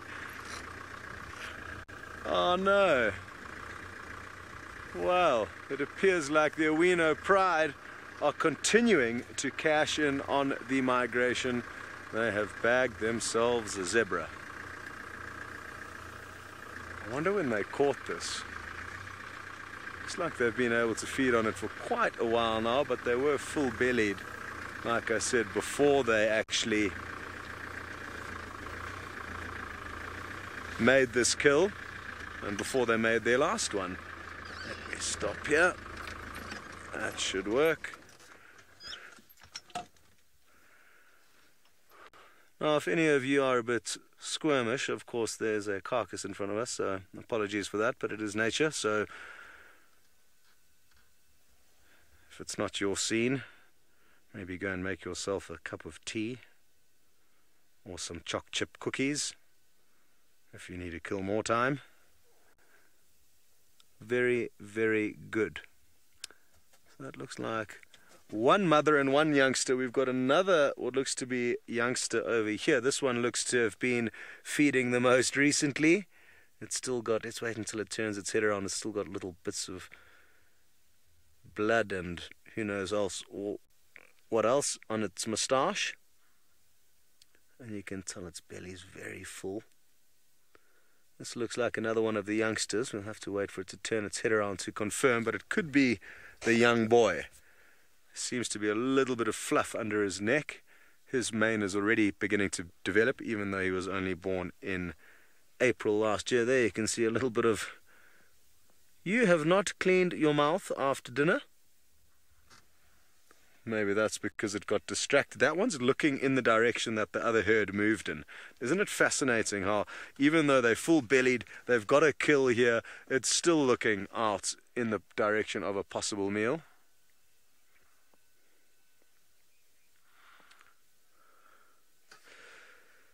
Nutsa, you'd like to know if we have any prides here in the Mara that are well renowned for hunting big game, like giraffe or elephants. Not really. I must be careful what I say here, but I'm inclined to believe that the Mara lions are a little bit lazy. Because of this migration bounty that they get to cash in on every year, it's kind of just a theory, but I guess it doesn't force them to be trained as very good hunters. Of course, that does leave them 8 months of the year to try and make a plan with what they can do, but we tend to find that most lions here will try and hunt warthog and whatever other bits of general game they can come across. They don't take down big prey too often. However, in one of the conservancies just north of where we are here, parts of the Masai Mara, there was a very incredible sighting that was recently had with a pride of lions catching a baby giraffe. But in order to get to the baby, they needed to jump on the mother's back to distract her enough for the other pride members to bring down the youngster. So that was a very recent and incredible scene. Yeah, I think you know, the prides of kind of specialist hunting lions, especially in terms of hunting bigger prey, you tend to find in areas where they're kind of forced to have to think clever and take these chances. Here in the Mara, I think the lions are privileged not to have to do that. We also don't have the biggest prides here. Of course, that will change from time to time and from year to year, but there haven't been any monster prides that we've really seen since we've been here. And it's generally the monster prides that tend to feed on the monster game. Oh, that is one very full-bellied lion.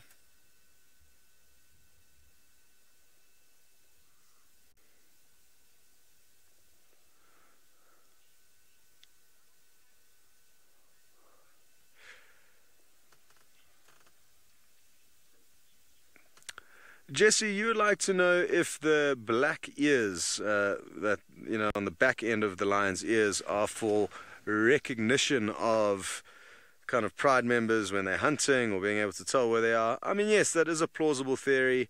You know, if one lion is behind another one, seeing those kind of black ears will be easy to distinguish from the golden tawny grass that then even now would be a good example of, you know, you can see that. Whether it is in fact, you know, an evolutionary thing that's happened, I'm not convinced. I think their eyesight is so good that they probably don't need that. But that is a theory. That certainly is a theory. So we've accounted for 3 of the 5 lions. The fact that we can't see 2 means they could either be sleeping in the very long grass around us, or maybe they have made not 1 but 2 zebracles. I'm guessing that could well be the case. There was a massive herd. Let's actually look at that herd. It could well be that same herd over there that this zebra lying down next to the lion was plucked from. So there would have been lots of options, and it's not uncommon for this pride to make 2 kills in one position. It's already happened a few times so far during this migration. But I think because they are full-bellied and there isn't too much prey kind of heading towards them that we can see, I'm thinking of possibly heading off, as there was a report of the Owino pride being seen a little bit closer to camp, and maybe they will be in a situation where they may in fact do something for us. I think these guys, mainly for the reason that there's no other prey close to them, are going to just be taking it easy. Marvelous. Well, there's some more good news from the Masai Mara. It's not just myself and VM who've got lucky with some lions, but so has David and James. Well, I might have gotten 50% of what I've been looking for. From a distance, I'm seeing some lions. Not exactly the lions I've been wanting to get hold of. I've been trying to search for the sausage trip ride, but I'm just about to see a coalition of males that will always mate with part of that pride. And there's one big guy here that we call Kipuli that James will be showing you in a few seconds. James, tell me what pleases you. Is that good, or do I go a little closer? Is that good, James? All right, James says that's good position. We've got 2 boys here and 1 girl. And James is going to show you the main guy here that we call Kipuli. And that's him there. And he got his girl there. And that particular pose tells you a lot. Can you see me? Yes, I can see you. Can you see me too? Yes, and definitely this pair here is a mating pair. And yes, Lou in the final control says this is fantastic, beautiful, and I'm sure all the viewers will be happy to see these 2 lions here. And it's a mating pair, as I said earlier. And just look on the mane of that boy. And that girl did not make a mistake to mate with such a good-looking male. And you can see the wind blowing his mohawk from side to side. It's a very close-up, very up-close and candid, I would say. I think that's what love is all about when it comes to the cats. Hi, Kipuli. If I'm too loud, I'm too invasive, Kipuli. Tell me to make my voice a bit soft. So they're in an open area where the grass is burnt. And James, if you pan to the left a little bit, you might see the other youngster there. Thank you, James. And you can tell, I'm sure James is going to go closer to the youngster. He doesn't have as big mane.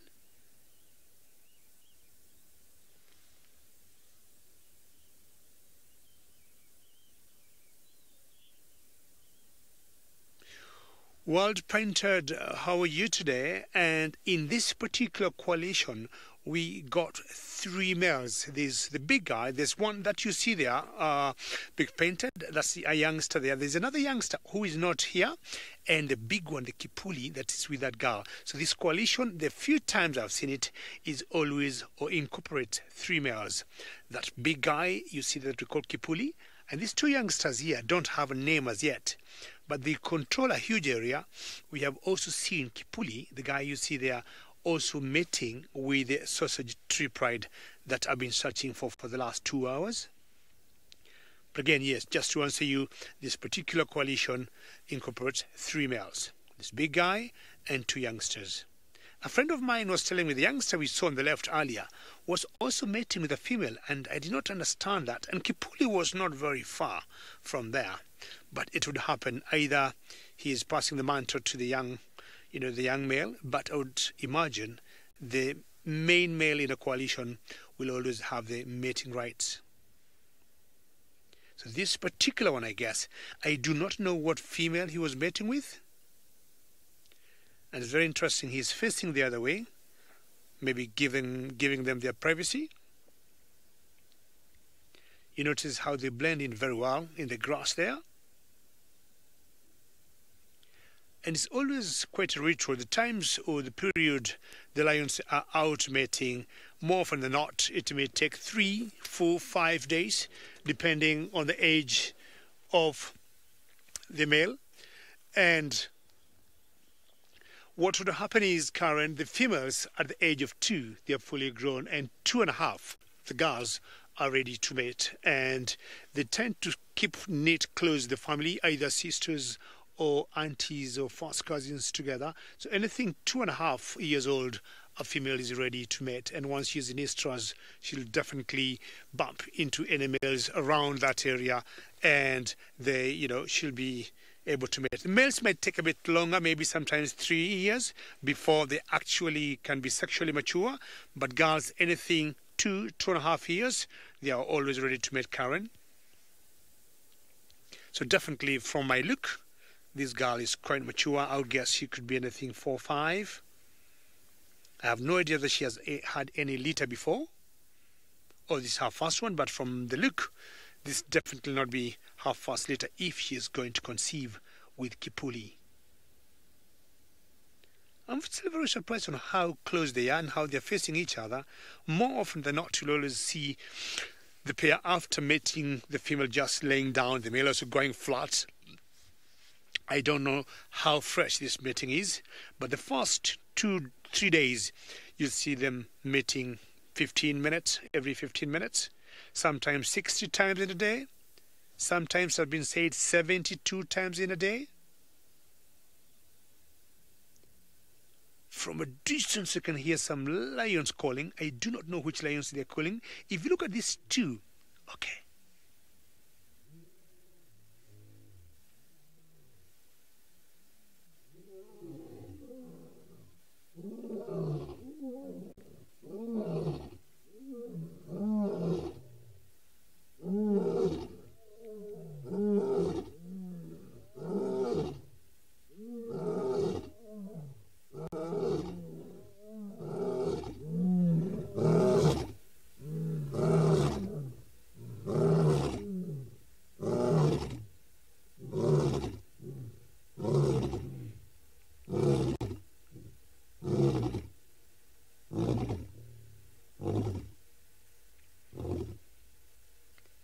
How epic was that?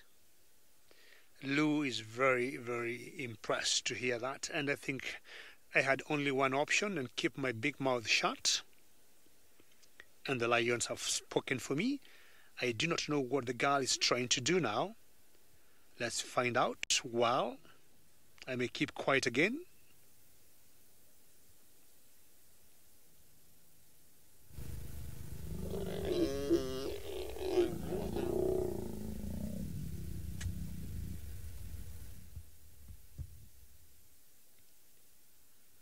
I truly want to thank these lions here. Oh, very well done, Kipuli. And the beautiful girl. I do not know where you need to move so quickly now after just mating. I was talking about... Yeah, Lou is very impressed by that. I'm equally very happy to have seen that. And that roaring we just had a few minutes ago, I do not know how far it was from here. Sometimes it's very difficult to gauge the distance of lions roaring. You might think they're too far. Sometimes you're surprised they're too close. There's a zebra in the background there, but I'm sure that zebra could tell or definitely heard these lions roaring, but she doesn't look very worried. If she knows they've been mating and have seen there's a big male here, she's sure that chances are he will not go, he'll not go for her. But the one youngster male has walked away, not knowing where he's going, but he is going the direction where we had the other rower coming from. So I do not know whether the other rower we had were males or females, but these particular ones we had both male and the female roaring together.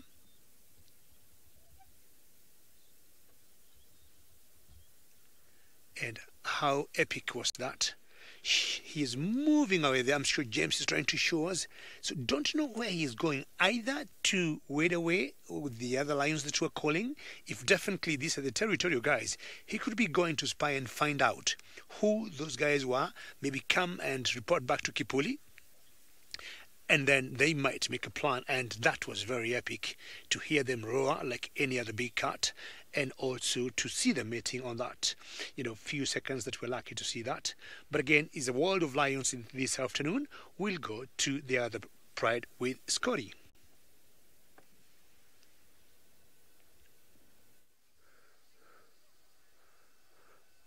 Well, awesome stuff. Well done, Dave, and happy to hear Kapuli's getting lucky. This is the paler of the two mothers. I'm not sure now where the one youngster is.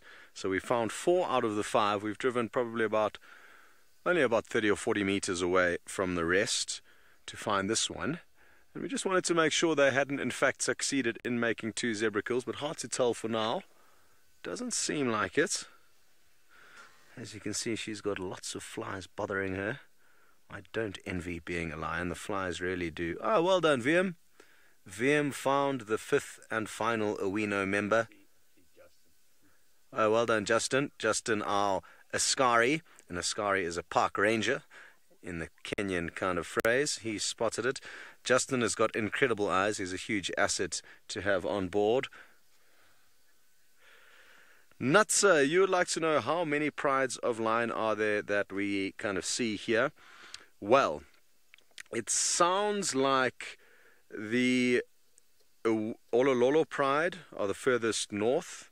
Another pride that used to kind of frequent the northern corner of the Mara Triangle have disappeared. We're not too sure what's happened to them. So the Olololos have moved into their spots. So we've got them, the Awino pride, the Mogoro pride of 3, the Sausage Tree pride of 5, the Salt Lick pride of 7 in theory, but they've only been seen in groups of 4 and 3 recently, so they could have split up. So let's say about, and then the Purungat pride. So about 7 or 8 prides in the Mara Triangle. None of them very big, and a lot of them have the common traits of splitting up. When they do get above kind of 5 or 6 or 7, then they get a split. And that's exactly what happened with this pride over here. The 2 lionesses that currently head up this pride were initially members of the Sausage Tree pride, but they split sometime, I'm guessing possibly early last year or late 2016. And it's an interesting kind of trait of Mara lions What's really interesting is this one's hardly fed. She's giving soft contact calls. Look at her belly compared to others. That's quite interesting. So, I'm guessing because her belly is not too full, and the fact that she's heading towards that zebra carcass, that we may get to see her crunching down on it. So let's go back, see what she gets up to.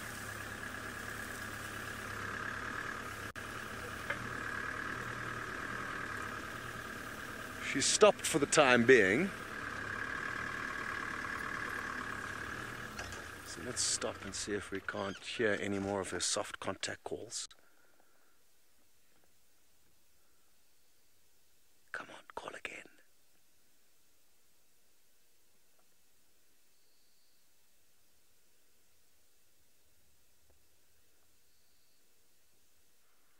Beautiful. What's been interesting for me personally over the last few months... Oh, bad timing. Very soft, delicate call.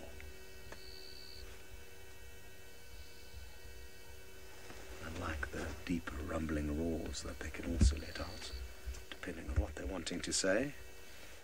And I'm told you could hear a few soft squeaks coming out of it. It was quite a high-pitched contact call that she let out. As I was saying, though, what I found interesting is the ability to actually distinguish between different lions.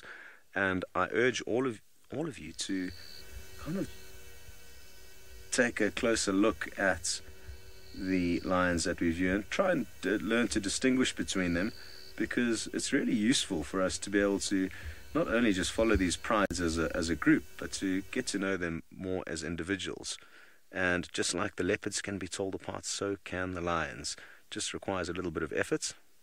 This pride's very easy because this lioness and the other lead lioness are very different looking. This one's far paler than the other one and not as kind of big and not as tall, but she's got a decent build. The other lioness is definitely taller than her. And then the other lioness, the darker lioness, gave birth to two girls, one of which looks like this one and the other one looks like her mother. And then the young boy is also pale like his mother, this one. Wild Painted, you would like to know who she is calling to, and she's definitely calling out to her other pride members. They're right here, and that's why she's calling so softly. But what on earth she's wanting to say to them, I don't have a clue.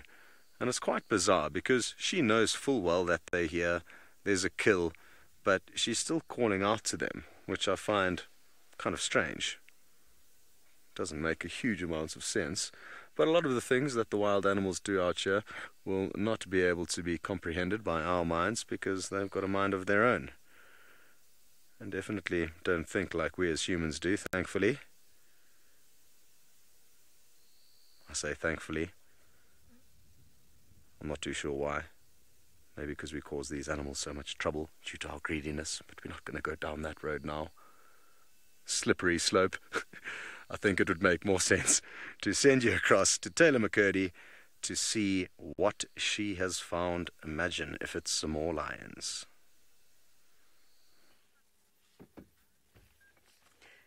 Well, it's about time we showed up to the game, hey, and participated in the lion parade that seems to be going on in the Mara today. Now, that lion that you are looking at, I think, is Halftail, one of the Kichwa males, or also some of you call them the Triangle Boys. And we're sitting with an actual pride of lions, but of course they're doing what lions like to do best, sleep. And there's all the lionesses. Now, because they're all hidden in the long grass, it's been difficult to count them, but I have counted 6 lions that are not big males. So there could be more, though. There's another male. Hello. That must be Fang, if the other one is indeed Halftail. And the only reason I know this, well, I'm guessing it, is because that male had his tail draped over a branch, but he's moved it now. And it's quite easy to tell the difference then between the two. But we're in one of their favourite spots in the marsh, and they're hungry, and there is so much food around for them. I'll have to do a little bit of moving around, but not out of the ordinary. Sorry, I was blowing an ant off of my arm. There's all sorts of things that like to crawl on you when you're out in the wilderness. And the worst thing you can do is often, I suppose, slap your arm or try and squash the bug, because it can end up being a disaster, especially if they've got a chemical defense. So it's best to just flick or blow things off of your arms and things like that. So I did that technique. Anyways, I digress there. They're fast asleep. I don't think that they'll be asleep for too much longer. I mean, it is starting to get dark now. We have only just been here a couple of minutes and they haven't shown any signs of life. None of them have even rolled over for us. Still fast asleep, but out in the open now. I wouldn't have imagined that they would have been out in the open for most of the day because it's been exceptionally warm. Oh goodness, I didn't even see those lions. There might be more. Holly, I think you might be mistaken there, because you've said, why do male lions and lionesses usually hunt separately? That's not the case at all. So something we do have to understand is that lionesses are fairly social and they live in prides together. So the girls would typically stick together. Obviously, there's exceptions where prides will break up essentially and split up into smaller groups. But the males, and for example, the Kichwa boys, is that they don't just see to this pride. This could either be the Cabarini pride or also the Marsh Breakaways. I'm not quite sure.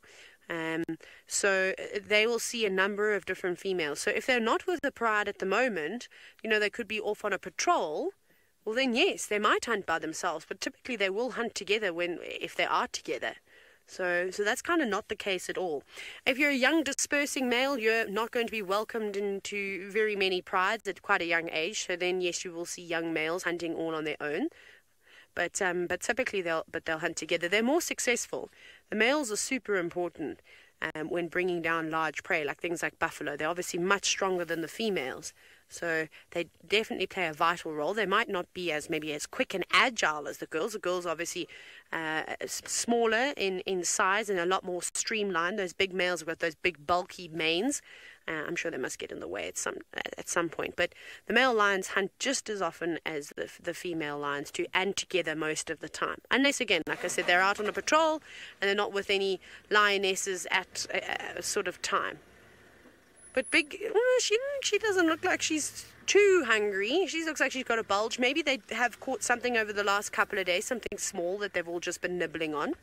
But they're definitely not super, super full. They could definitely do with a meal.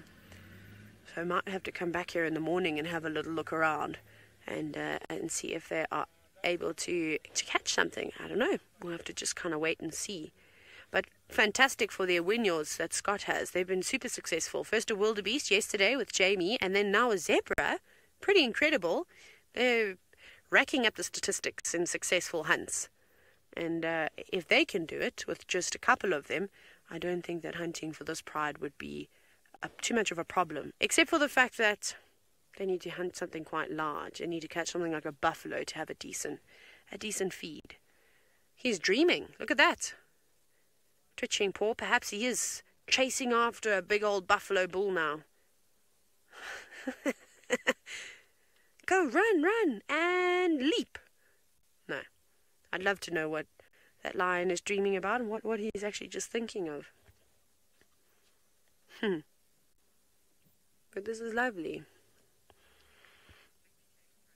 I'm impressed that we actually managed to dodge the rain this evening, although I see that there's a second wind on its way in. Okay, well, we'll sit here with these lions for a little bit longer. Off we go to James, who's not having much leopard luck.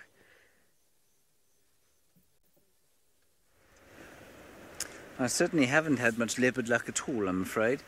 We're going down now towards Chitwa Dam to see if we can't find anything there. Otherwise, I think we'll probably have to get back to the lions.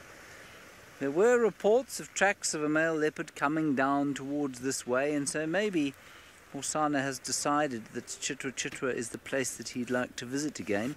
I hope that he dissuades himself of the notion to stay here. Come on, Jigger. Jigger's a little hot, running hot today, so I'm trying to just ease my way down towards the waterhole with her off. There we go. Almost made it.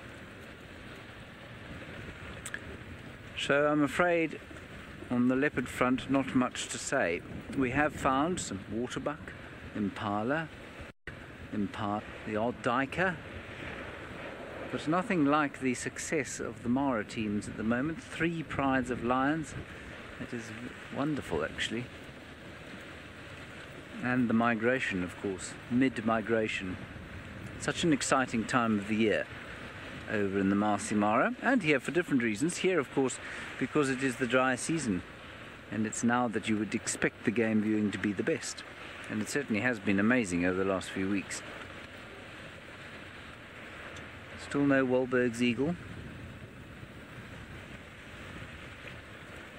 Let's see what we can find in the water or at the water's edge. I am here with Craig, of course, and so the chances are a wild dog will come past and chase an impala into the water, and the crocodile will then eat it. We'll just nip up to the top.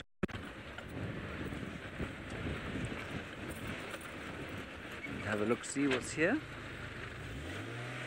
Come on, old girl, up you go. Oh gosh, my driving is well dreadful. Alright, let's see what we can find. Ta-da! Here is Chitwa waterhole. Also emptying, of course, because of the dry season, but nowhere close to actually becoming empty.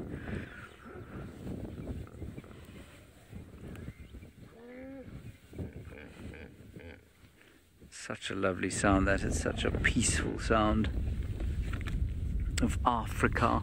For many people it is the somewhat cliched sound of the African fish eagle. Every advertisement, documentary, short wildlife piece, tourism website, tourism video has got the call of the fish eagle in it. Swara, the large beefalo herds, we think, are lurking probably in the Manyeleti. There is good grass there. There is a lot of water there with the Manyeleti big dam, or main dam, I think they call it. And so there are a lot of buffalo up there. Many of them have just simply not returned here, though, since the drought of 2 years ago. Now, why that should be the case, I don't know. We certainly had good rains last year, so I really don't know why the beefalos have not come down, and whether or not they will come down. I mean, they will at some stage. There was a small herd of 100 that came to Buffelshoek Dam a little while back when Tristan was there, and then I saw them again in Torchwood a few nights later, but since then they've gone. They've disappeared again, and I'm sure that's to the north. The geology of the Manyeleti, I think, or pieces of the Manyeleti, is slightly different from here, which means that they've probably got slightly better grazing at this time of the year. But it's also why we haven't spent a huge amount of time with the Nkuhuma Pride of late, because of course they are buffalo specialists. And if there are no buffalo, well, they tend not to hang around.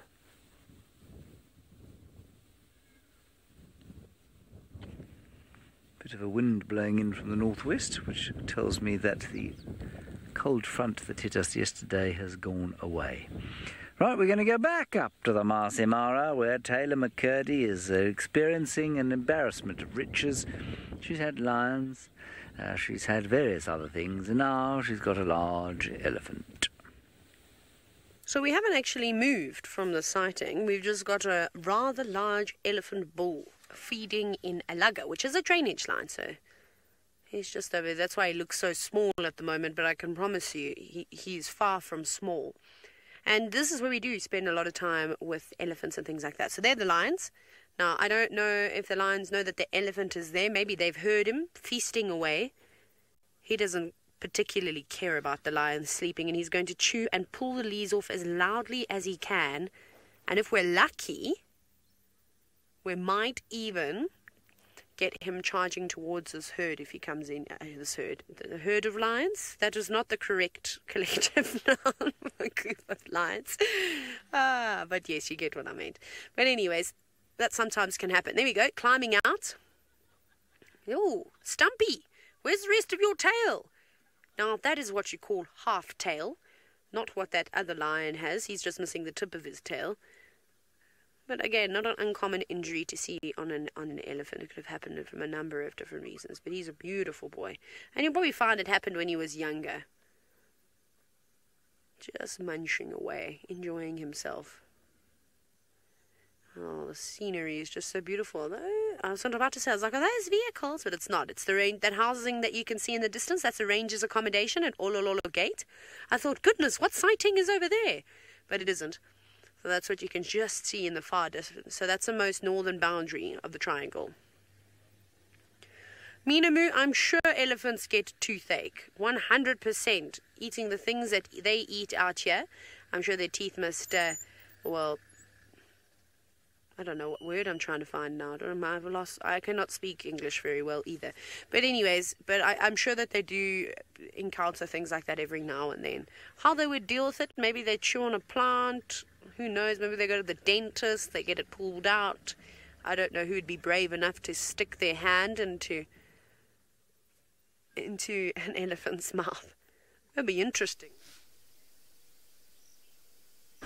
But you're facing the wrong way. Come back this side, please. And chase the lions so that they get up so we can try and figure out what pride we are looking at. Because right now it could be either or. But I'm not going to make a call just yet. Just because it's very difficult to, of course, see. But still very flat and very relaxed. Typical lions. Can hear the Australians in the car next to me. There is a lot of lions, one just yelled. I think that's been my favorite thing about the Mara so far, is listening to the conversation that other people are having. It is hilarious. I have to tell you, did I tell you about the story when one guest drove through a little bit of a crossing, but it's just like a little tributary that feeds into the Mara River. And it holds water, the Maji Machafu crossing. And these guests were so excited. They yelled, and Archie and I must have been less than a mile away. And they shouted, what did they shout, Archie? Oh my goodness, are we on the other side of the Mara River now? Shame. I did have a laugh at it though. They weren't. They were still in the triangle. They hadn't quite crossed just yet. But it was very sweet though. The excitement in their voices. I would have just been like, yes, now we're in the Masai Mara. I would have hated to have disappointed them. But I thought it was funny. Although I tend to laugh at everything. Oh, he's slowly feeding. Maybe he'll turn around. Oh, some lions have got their heads up now though. There's some little ones. Not teeny tiny ones, but sub-adults. Now, of course, they've put their heads down again. Typical. And maybe not even Australians. It could be German. I'm sure I heard an Australian accent in the next car. I totally did. Or New Zealand. They're very close. Very, very close. And now they are fast asleep. I wonder who's going to wake up first. Maybe the males. They seem to be twitching and rolling around more often. Anyways, off you go to David, who's got something that a lion would like to eat.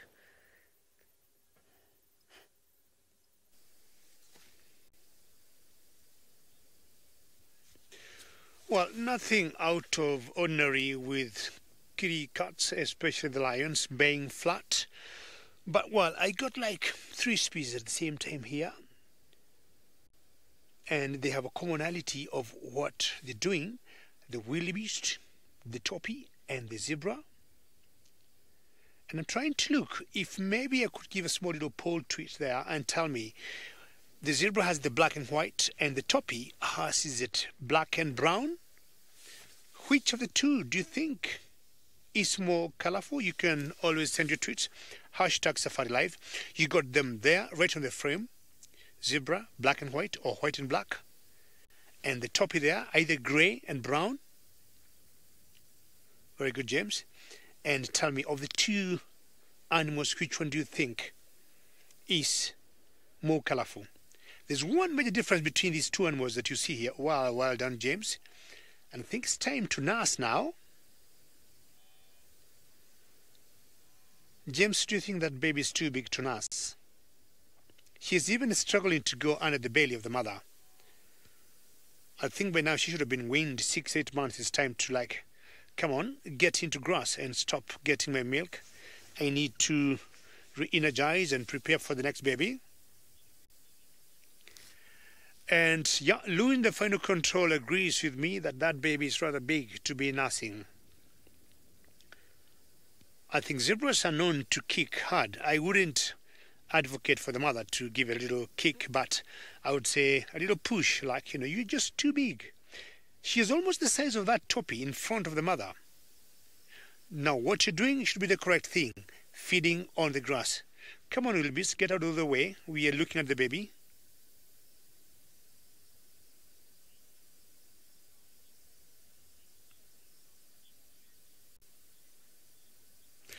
Scott, I might be agreeing with you that the toppies are much more, you know, good looking than the zebras. That comment is great. I couldn't agree with you further. I would be more than happy to hear a few more comments coming up there, Lou, in the final control. Send your tweets. I mean, you have seen both of those two animals there, the toppy, and the toppies are very similar to certain animals in South Africa or antelopes in South Africa that you call the sesame. I mean, he is very good looking. And I would say the sesabes and the toppies are subspecies of each other. I do not want to ask about the wildebeest. I doubt if we would compare the wildebeest to the toppy and the zebra, I definitely will, you know, get a poll of the wildebeest coming at distant 3. Doesn't have any colors, but in their own right, they are good looking. Just like the hyenas, how they are misunderstood, I also want to believe, or I also think the wildebeest count in the ecosystem. And just look at the massive numbers. And they tend to support all the predators around here now in the Mara Triangle, talking of hyenas, talking of lions, cheetahs, leopards, and not talking of cheetahs, I'm talking of, say, a coalition of cheetahs, say 3, 4, 5 males, like the musketeers have been known to bring down baby wildebeest. But a single cheetah will definitely go for small antelopes. That's the beauty of the migration. The wildebeest, the zebras will migrate, but the toppies you see amongst or in this huge herd, they do not move. Laura, excellent. This view, I would be happy to get a glass of apple juice. Well, it's rather chilly now, maybe a cup of coffee. And Laura, enjoy that view. Just look at that, Laura. Wildebeest, zebras, toppies, the plains, the open grasslands, the scattered bushes here and there. And apparently, Laura, after the rains that were here before we got here, it's smelling so fresh. There's some wonderful scent in the air because of the ash of the burnt grass and the black cotton soil. As it warms up a little bit, what's being pushed up or what's evaporating is just wonderful scent coming from where we are. Well, I'll drive on enjoying this beautiful scent, and I'll have zebras to my left, I'll have wildebeest to my right, and they're all over both sides. So Laura, as I keep enjoying this, hopefully all of you viewers will keep enjoying the same with me, smelling that wonderful scent coming up from the Mara Plains, and move on, still continuing on my search of the sausage tree pride. I've seen the males that will always hang around with them when they're mating. Now let me look for the girls. I do not know where they could be. It's still too early, and I still got some hope of finding them.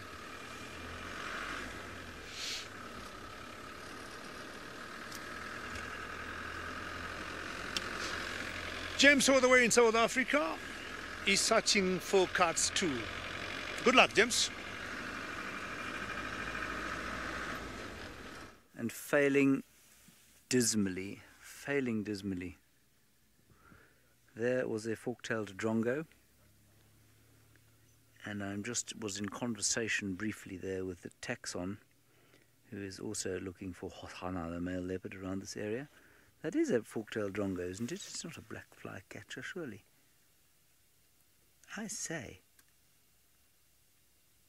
does it have a forked tail? Not very. Could we be looking at a black flycatcher, everybody? I think we might be. Just keep your eye on it. It doesn't have a red eye. You see that? It don't have a red eye. And therefore, I'm just going to quickly turn my radio off the eastern channel, which is going ballistic in my ear. Therefore, let us look at the black flycatcher, which I think has a black eye.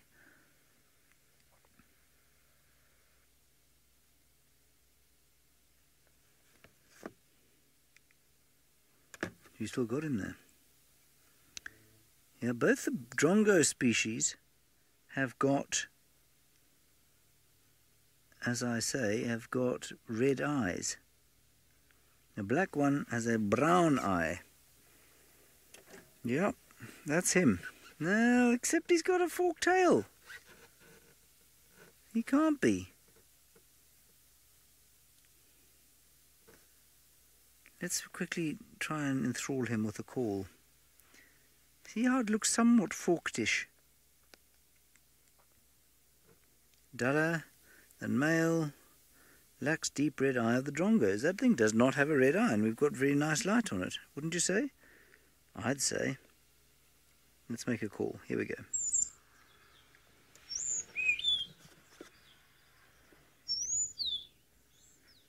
It is. It's making the call. There it is.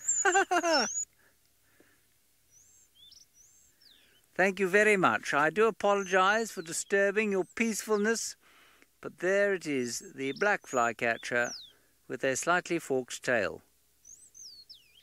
That's a real win, everybody. I'm sure many of you who are keeping your bird lists will be able to attach that bird to the list, append it, and decide that you've done very well on the birding front today, although on the leopard front it's been distinctly poor.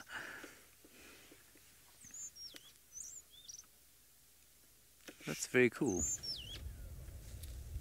I'm not sure I've ever heard, I mean I've definitely heard one before, but I'm not sure I've ever seen one singing like this, even though I have induced it to sing.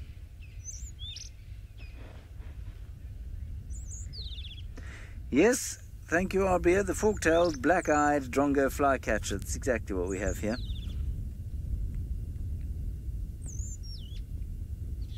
Isn't that lovely? That's a real win, that is. I have, unfortunately, Bree, I have confuzzled him. It's not very nice of me to have played his call, but I desperately wanted to know what he was. I was sure I knew what he was, but unfortunately I didn't trust myself. And there he is, the black flycatcher, southern black flycatcher. Wonderful, good. Alright, I think we'll leave the southern black flycatcher and continue our leopard search. Taxon's gone round that way, we'll carry on round this way. I do have to film something for the TV show, and so we might go and do that with the lions. I was hoping to do it with the leopard leaping in a tree.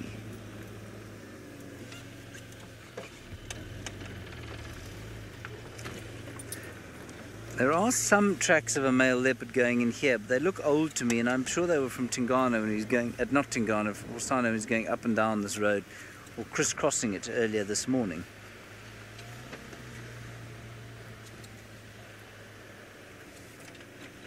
What a really nice discovery, southern black flycatcher. Don't think I've shown one live before. I may have tried. Right, I think that Tristan is feeling probably the same levels of frustration that I am.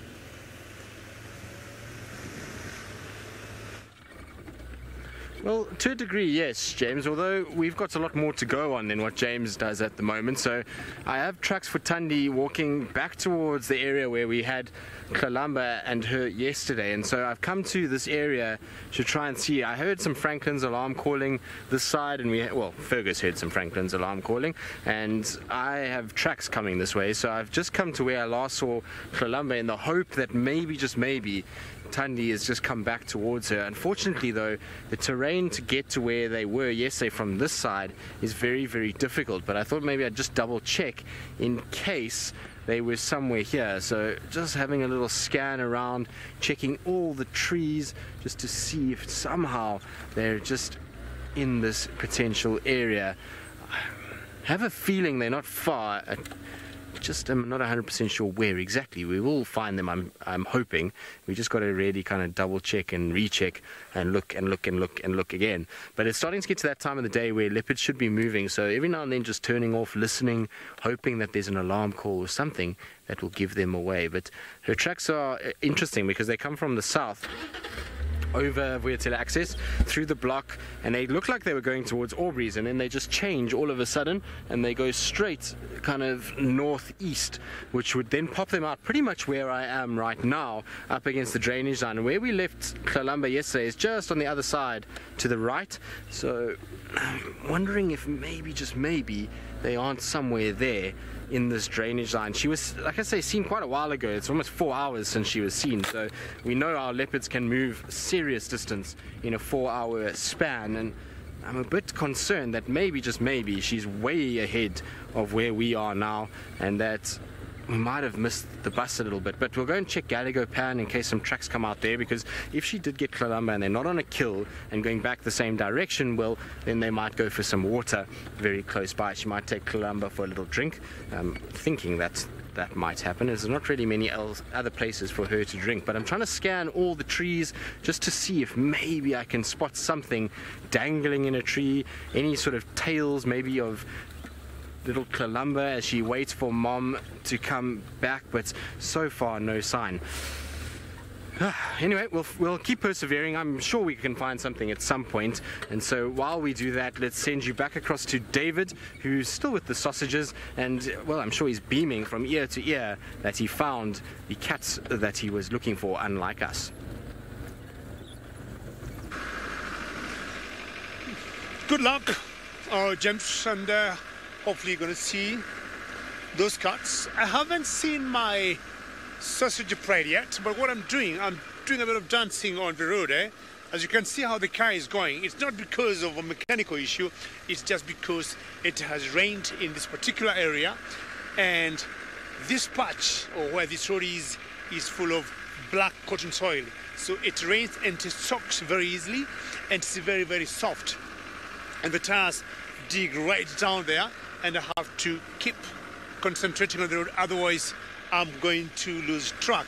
Haven't seen my sausage parade yet, haven't given up, and I'm still trying to find out, because when it rains, normally the temperatures come down, and I've noticed cats, especially lions, getting very active with low temperatures and in the rain. Last night, for those of us who are watching, we saw the Owino. Owino is a pair of lions of 4 females and 1 male, and they were out and about and very playful, and they ended up bringing down a wildebeest. So that is very typical all across the board of the lions. I'm just seeing some very big cloud to the left there. I'm sure, James, you'll excuse me if I just stop here and you turn to the left. It's not like I would say a sunset, but it just looks colorful from where I am. I'm looking at what I call the Olololo escarpment, and just look at that beauty.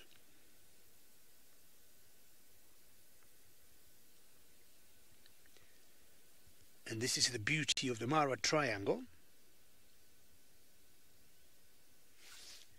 Yes, and Lou in the final control concurs with me that that's so beautiful. I would imagine the sun will be setting at one point at that area, but look at the different colors there, and very heavy clouds. Could be cumulus nimbus that will indicate some rain tonight. And below is the Olololo escarpment. I used to struggle to say that word, Olololo. And when I'm talking about Olololo escarpment, when we talk of the Mara Triangle, the 4 sides of the triangle is that escarpment you just saw, and then the other side is where Taylor is in Scott, and that's the Mara River, and the base of the triangle is the boundary between Kenya and Tanzania. That's how we end up with the Mara Triangle. And then the other side of the river is the main Mara. So every time I talk of the Mara Triangle, that's exactly what I'm talking about. And we'll move on, and I'm trying to start calling the sausage pride.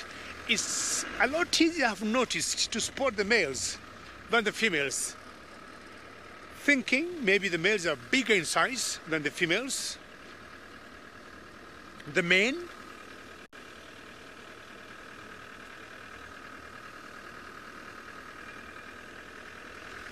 Alex, that's a very interesting question. And I'll tell you, most cats, apart from the cheetahs, are very territorial, and more so the lions. And if one pride, for example, the females, bump into another pride's territory, they'll definitely go for each other. So you get in the lion's kingdom, we talk of a pride of lions, which will involve females and sub-adults could be both females and males. And then for the males, we usually talk about coalition. So if it's the females, they are always very closely related. They could either be sisters or cousins or first cousins or aunties. So if any other lioness would end up coming in that particular territory, they'll go for it. They will not going to invite it. Males is the same case. Males, because they want to have dominancy. Of course, when the females will hunt, they'll want the food, but the males will fight for mating rights. So if any new pride, any new coalition will try and come in a particular area, for example, the males were just sitting there, they definitely go for each other. And when I'm saying going for each other, they fight, and sometimes to death. We have one particular male lion here that we call Scarface. Either one eye is missing, is blinded. It's because of a fight. And close to the camp where we are, we got a coalition of lions that we call the Triangle Boys, and they're 4. And those 4 males have been holding that area for a very long time. So in short, if one pride gets into another area, or one coalition gets into another coalition that has an existing owners, they definitely go for each other. So this area we are here, that particular male we saw, Kipuli, and those 2 youngsters have been ruling the world here. And then the sausage pride itself, which involves 4 females, as I said earlier. There's the kinky tail, has a kink tail. There's another female that we call Limpy. She limps around. They have been controlling this particular area. But once in a while, we'll see the females sneaking in and out. But we can tell in general which particular pride owns an area. That particular female we have just seen there is not a female that I know, it's not familiar to me, and it's not part of the sausage pride.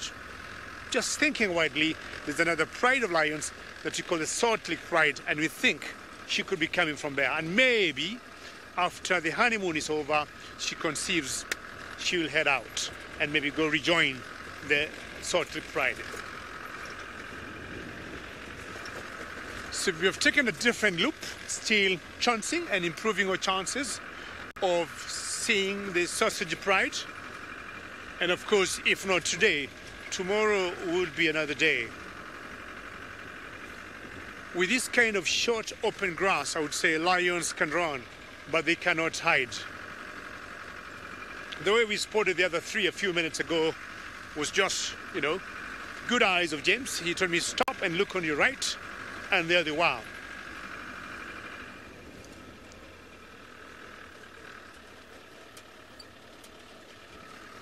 Grass mating to most lions is like a ritual, and they're so religious when they're doing it. They do not want to be involved in anything else. I have followed a pride, or followed rather a mating pair in Serengeti National Park in Tanzania, and the mating period will always depend. It's always anything 3 to 10 days. Of course, depending on the age, is it the first time that male is out there mating, and this one, or that particular pair, Grace, mated for a solid 11 days. And in those 11 days, I didn't see them eat anything. Unless they ate at night when I was back in the camp, but I did not see them, I didn't see any sign of them having eaten anything. And by the time the honeymoon was over, they were so emaciated and they were so thin. So yeah, it depends. But I would say most of them, when they're mating, they don't eat anything, Grace. All right, Sausage Tree Pride, where are you? I got 2 Tommies here to the right, James, and to me, they look like girls. And the Thompson gazelle we had seen some earlier, and with the rains coming and all the short grass growing, they're a little dark there. But there's a Thompson gazelles, always trying to get the softer, shorter grass, which is more nutritious to them, and the long, tall grass. They won't be bothered, wagging their tails as usual. I don't think at this temperature there are any flies, but sometimes it's more of a reflex for them to keep wagging their tails. So interesting, one is eating facing the other side and the other one the other.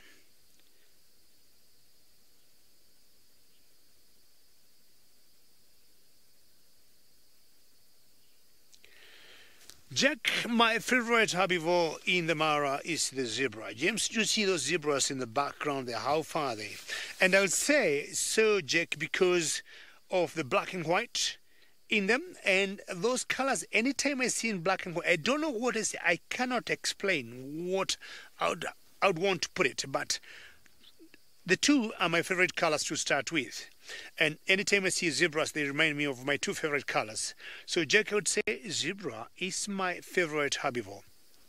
And when it comes to the migration, we have watched them, or I've watched them for many years. When it comes to moving, the migration involves a lot of dangers. There's a drought, there's a concern of predators. But in general, the zebras will always be in the lead. And I tend them to be more smarter than the wildebeest. And when it comes to crossing of the river, I have always seen the numbers building by the bank of the river, both wildebeest and zebras. But it's always the zebras will make the first move, and maybe they always make the judgment. Do we cross from here? Do we cross from there? And somehow the wildebeest tend to trust them. So once the zebras plunge in the water, pop, they'll go. I don't know what spoke to them.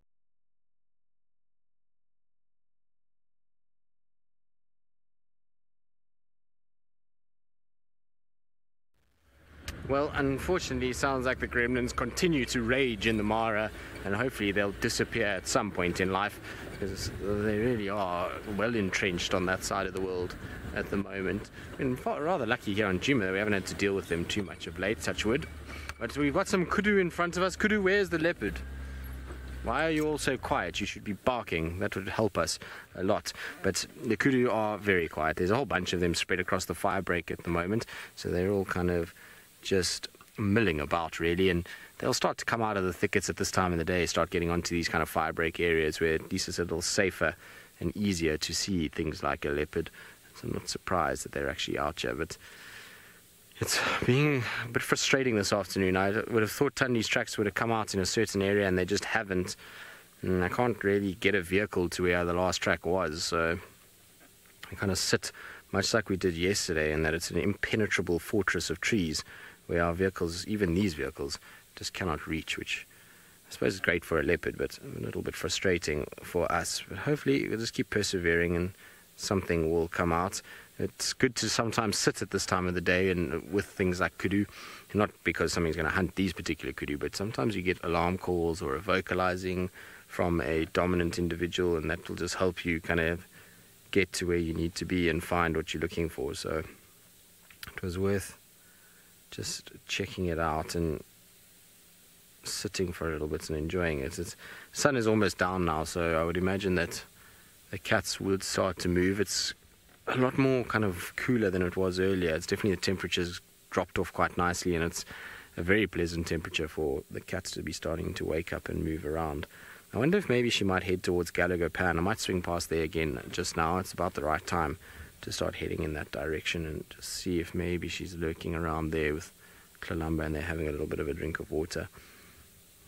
But these guys are quite happy, don't they? They look as though they've had a carefree day. They're busy munching and down on trees and various other things. Right, now it sounds like Steve Vovo, who's been sitting in the tent this afternoon monitoring the nest cameras, has something that is, well, slackening its thirst.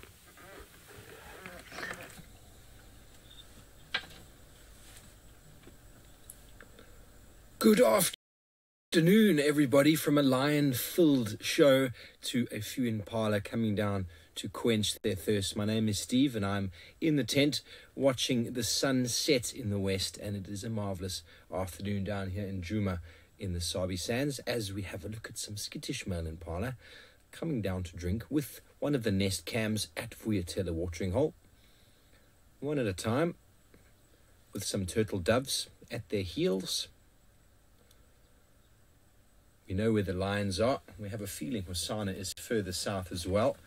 So these impala are watching out for the likes of Tundi and Tingana. Where could they be? And there's always a bit of a scary moment coming down to drink as they wander off again after a very short quenching. Beautiful reflections of the marula trees in the water.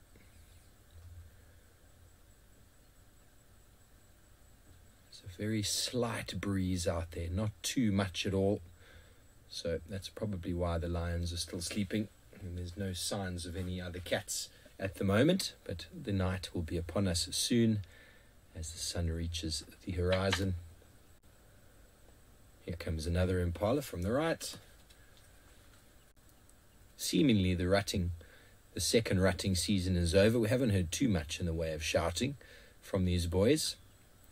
We'll have a little snack before he comes down to drink.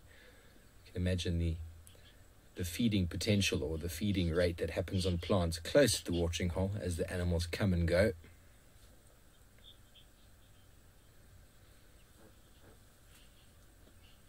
Anna Marie, you want to know about the horns, why they grow larger up in the north? It's got a lot to do with the nutrients. A lot more nutrients in the soil up there. Here the impala go through a season of poor growth and then a season of abundance, whereas in the Mara it is seemingly always very good. So the very volcanic rock, the ash and the soil there, very, very nutrient rich, leading to that sort of predominance of red oat grass. And so the animals have got a much larger or bigger degree in their diet when it comes to nutrients. So that would lead to the horns being different. If you looked at impala or kudu in similar reserves nearby each other in South Africa, but the soil type was different, it could lead to differences in the horns as well. It's all to do with the availability of the nutrients. You even see the lilac-breasted rollers up in the Mara far bigger than these ones down here. Although the same species, they just have more food. There's no sort of dry season as you will. Although the Mara does go through a dry season, it is much more abundant up there in the way of food and feeding. So that, I believe, to be the primary reason why the horns would be bigger on impala. I've seen examples of kudu from different reserves where the feeding was definitely to do with the nutrients, specific nutrients I'm sure as well, magnesium, calcium, all sorts of things that could lead to the bone development and the growth. If it's more predominant, well, it could lead to a much larger sort of horn development. I hope that answers your question. As the nest cam starts to quieten down, that is the most action we've had this afternoon.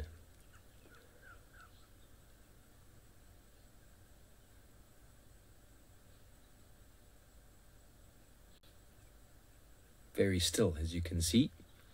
Only the terrapin moving and a few drops of insects on the water.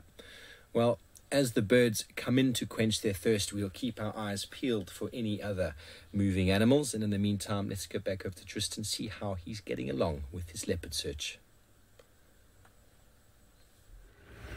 Well, Steve, if you think that it's quiet in the tent and around the nest cam, you should try jumping on a vehicle and heading out here, because very still out here at the moment. There's not much going on at all, which is, I suppose, par for the course. It makes us feel happy when we see lots of good things and appreciate those good things. Sometimes a quiet drive is a good drive, just from appreciation point of view.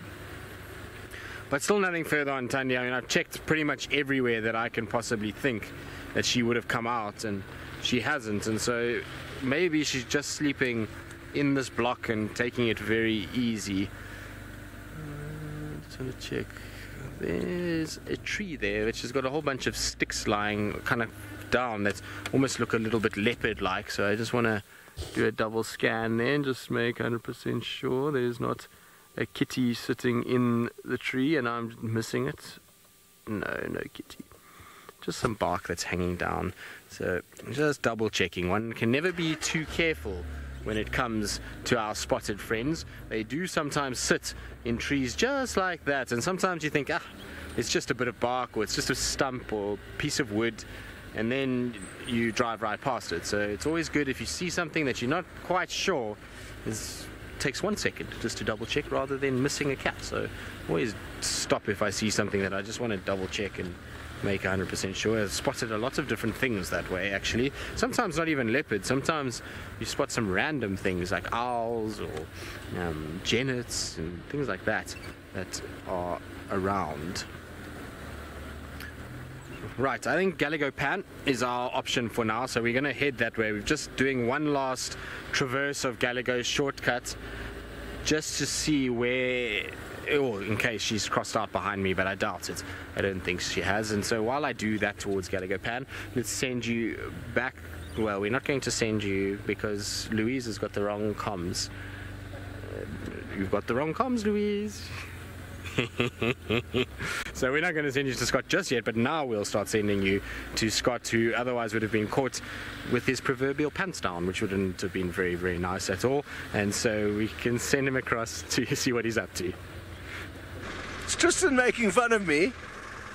It's very naughty of him if he is, but don't worry, I will get him back.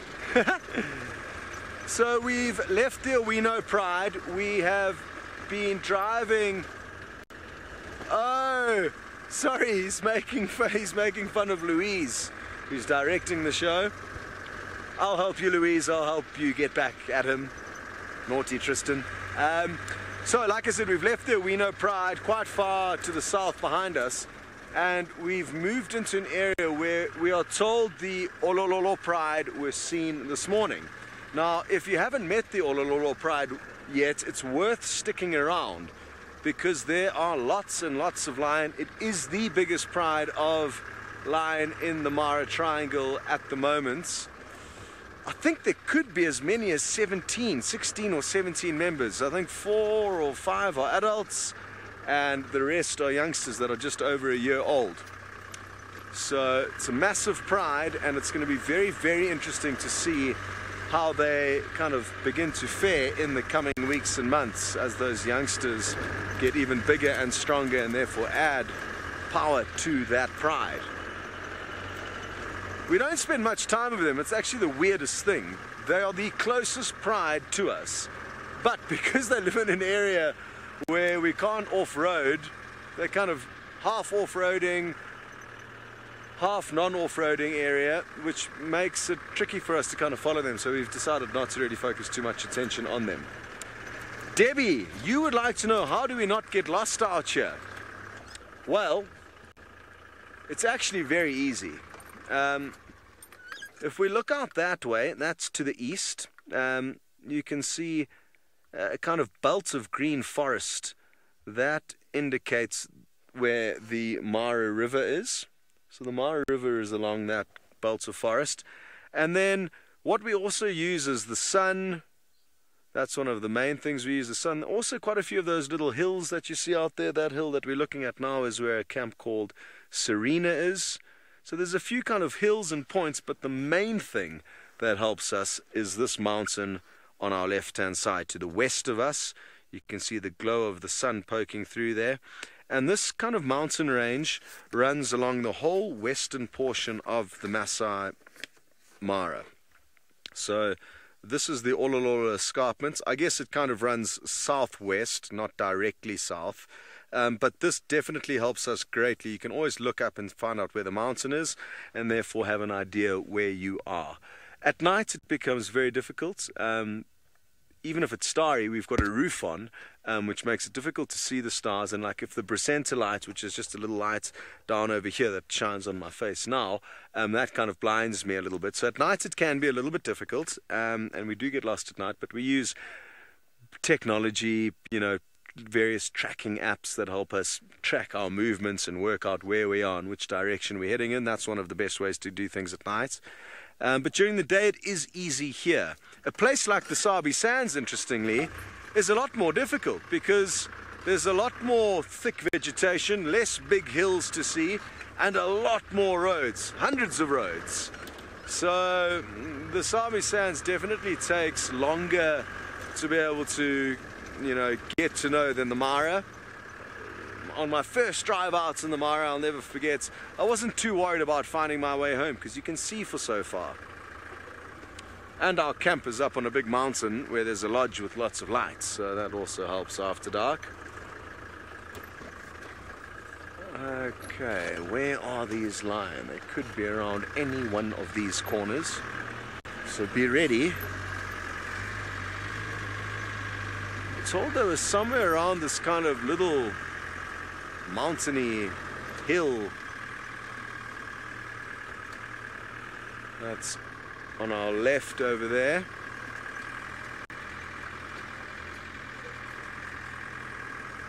The tricky business is if they're lying down, they are very difficult to see. Let's just stop and have a scan. I can see something quite pale up on a rock straight ahead of us. It would be a miracle if it's a lion. Just to the right a little bit there, VM. Oh no, it's just a light patch through the trees that got my attention. So there's a false alarm.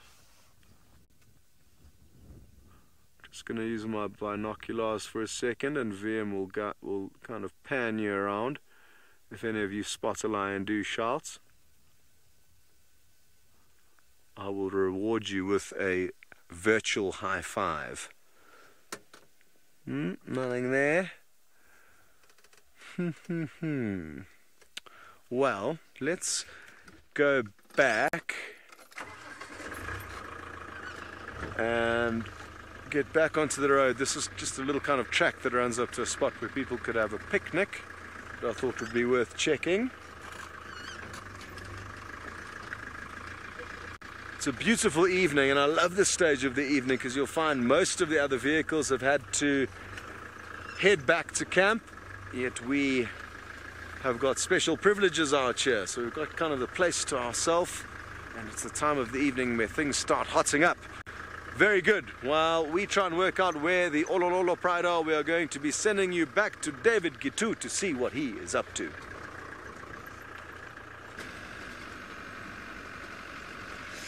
Very true, Scott. This is what exactly happens when it comes to the evening, and we could have that last-minute chance to get hold of the sausage tree pride.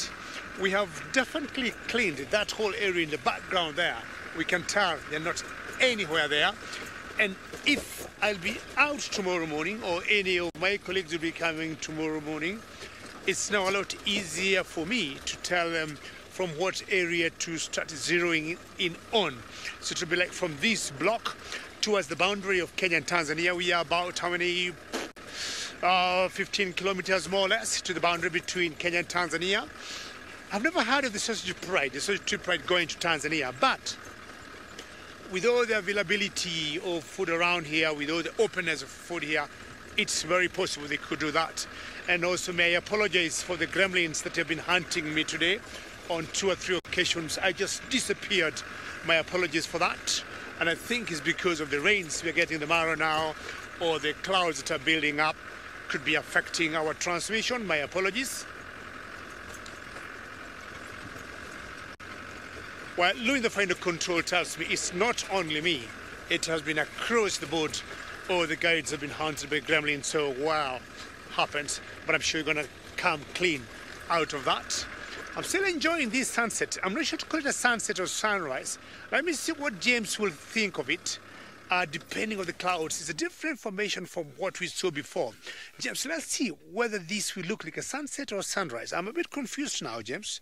My apologies for that. You know, the cloud formation is a bit different than before. I would really want to see the actual ball going down there with all those peach colors, orange, yellow, black, and Teresa says that's very beautiful. I couldn't agree for that great comment. And I don't know what these clouds will give us later tonight. Maybe some big storm, but definitely not at the moment. But one thing I've noticed, sunsets and sunrises in Africa are always so very beautiful. So from where I am, we can just hear now some zebras trying to communicate, some larks signing off for the day. We'll have now the night movers coming in, like the nightjars or scrub hares. Good job, James. I've always heard James in South Africa talking of the color of honey in that beauty. I've always wanted to know what color he talks about when he talks of honey. I mean, I can count for peach, I can account for yellow, I can account for orange, black. I don't know what he means, color of honey, because honey in Africa, the whole countries, the countries that I know of, honey has different colors depending on where you are. So James, if you get to hear this, let me know what you mean when you say the color of honey on sunset or sunrises. All right, we're going to move. We still got some chance of getting the sausage trip right. And if we spot them, they'll make my day.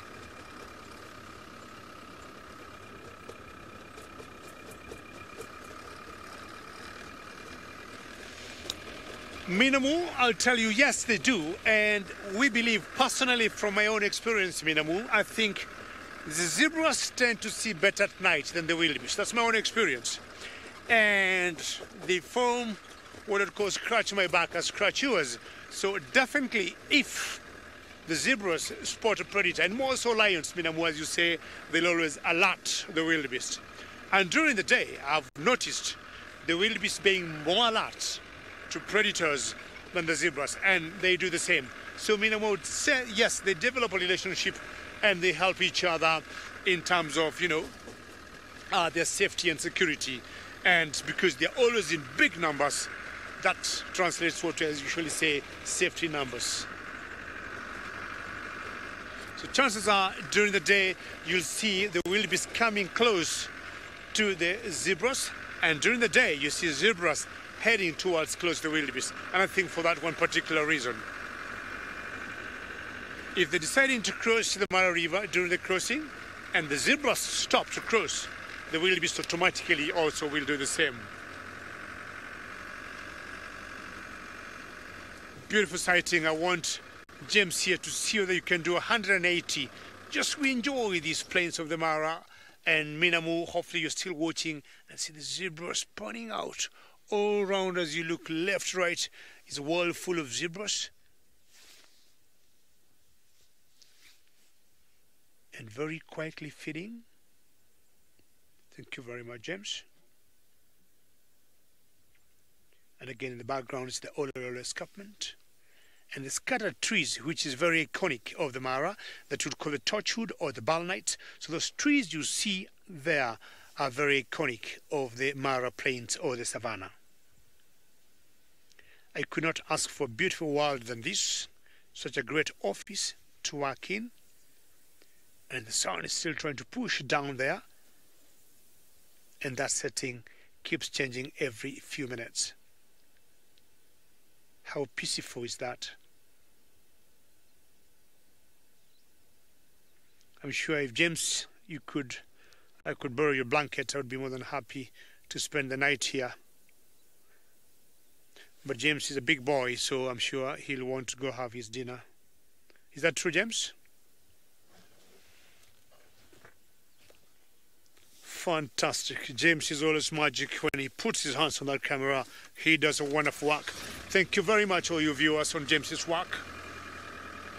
Anytime I'm with James, I never go wrong. Alrighty, Sausage Pride Tree. Please, I'll just beg you to show up. And you'd make my evening. Tristan, are you winning?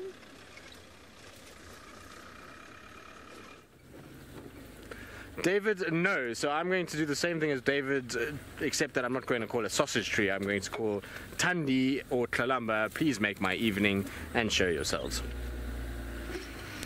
But alas, they have not shown themselves so far.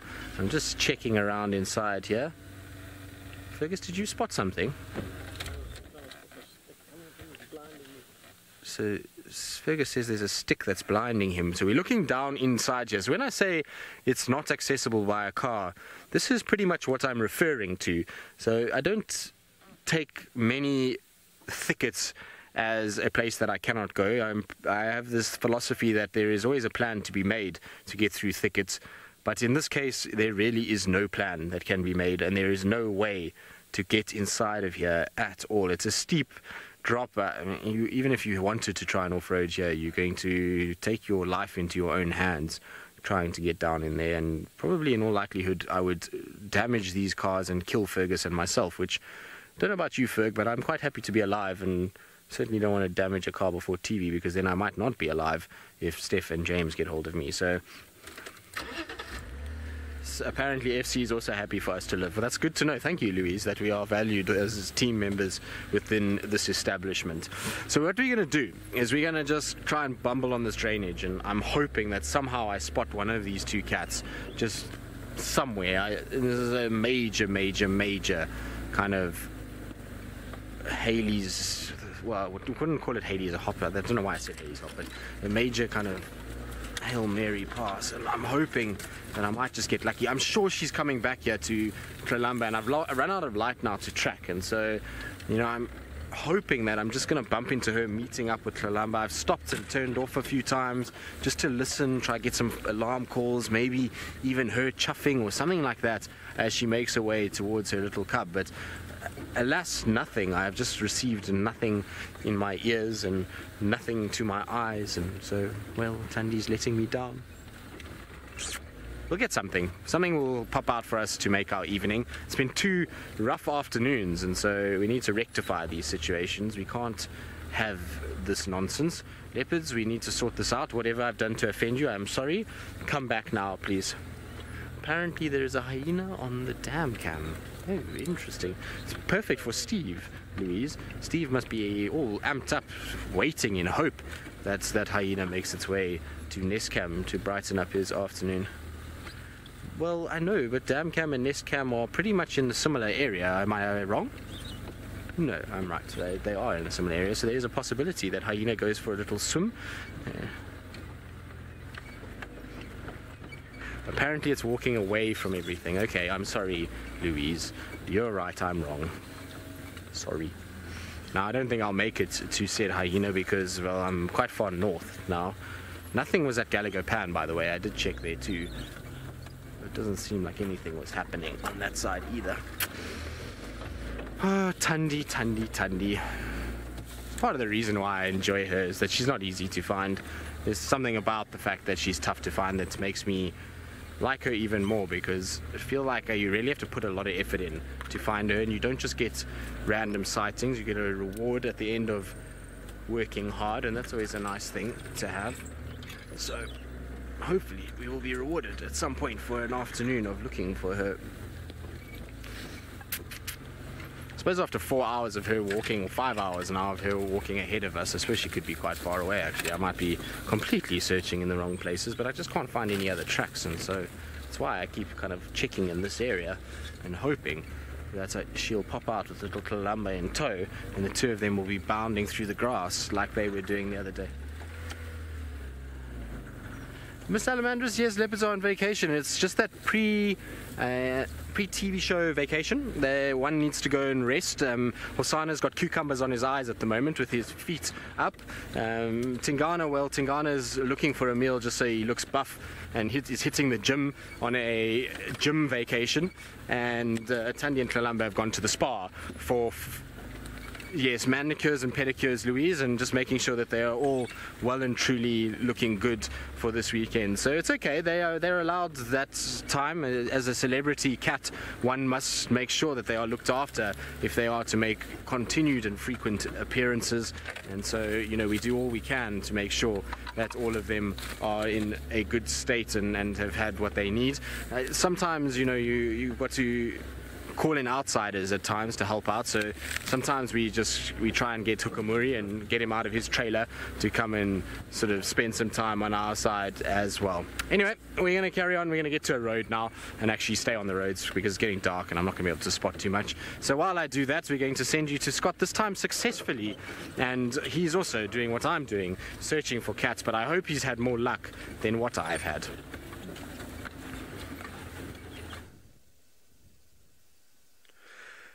Yes, Tristan, good idea. Stick to the road. We have found a zebra, a giraffe. I always get the two confused. No joy with the Olololo Pride, but we're hoping, we actually saw these giraffe. They kind of stopped and they were looking around, and we were hoping that they'd maybe spotted the lions, but it doesn't seem to be the case. So we're just going to keep on moving and see what happens, but for now we can enjoy a beautiful view of this lady. She appears to be flaring her nostrils. And off she goes. Beautiful. quite a moody evening here in the Mara. Looks like there could be some rain in the background there on the other side of the river. We haven't had nearly... Oh, beautiful little lightning bolts there. Hope some of you got some screenshots. I'd be very surprised if you did, though. You'd have had to have been lightning fast. But we haven't had nearly as much, as I was saying, nearly as much rain that I remember having last year. And things are drying out here quite desperately. There's even a chance that we might run out of water at camp, and we'll have to bath using a bucket once a week. But that's not imminent.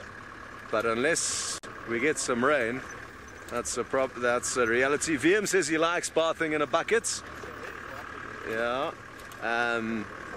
Thankfully, we've had a bit of a problem with power in our camp. We had a bit of an electrical explosion, so we haven't had warm water for the last 3 days. But thankfully, Brent Leo Smith had a bucket shower, along with a long list of interesting things that he travels with, lots of fishing rods, and a bucket shower. And a bucket shower is basically just kind of like a PVC plastic material with a shower head at the bottom of it, and you hoist it up, and we've got nice wooden beams in our shower, so we hoisted it up and then you just pour water into there, warm water that we get from the kitchen. So thankfully we've been enjoying a few warm showers thanks to Brent's camping equipment. And I'm told that our electricity crisis will be resolved as of today. It's a great technique, actually, the bucket shower, because it forces us as humans to realize how much water we're actually using, and it requires a little bit of effort to get the hot water and pour it in, so you use it conservatively. And I think it's something that the world over probably doesn't take into consideration enough, being mindful of water use. In Cape Town, while we're on the subject, there's been a major water crisis there, and when I go and spend time down there with Nikki and her family, it's quite a interesting affair that we actually use more water to flush the toilet every day than you need to actually shower when you are using it conservatively, which is quite an interesting thing. Anyway, it's not the most interesting topic I've ended up talking about. That's why Louise has asked me to link away, so off you go.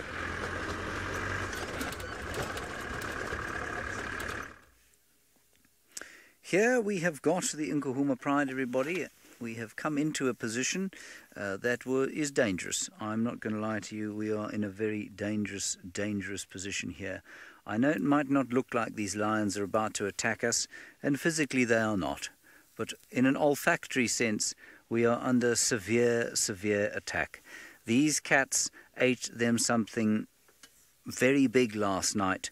It has now passed through the esophagus, the stomach, the small intestine, and it is now making its way out through the large intestines, and it is being preceded by a lot of noxious gases that all of these lions in front of us are now producing in a manner that is making the air around us befouled to a degree that I promise you cannot imagine unless you have smelt it.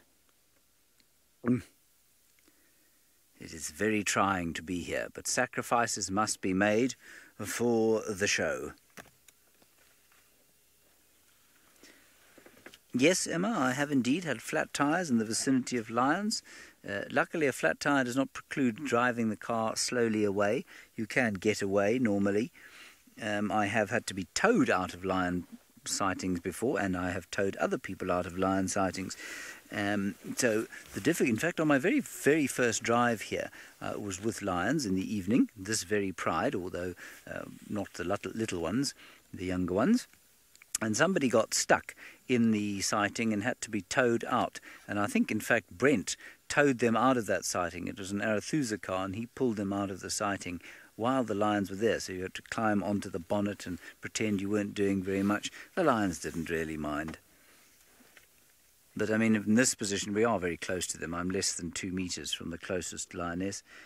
I wouldn't like to try and change a tyre from here, especially as it gets darker, and especially as any extra tension brought to bear on this situation could result in a further exuding of gas.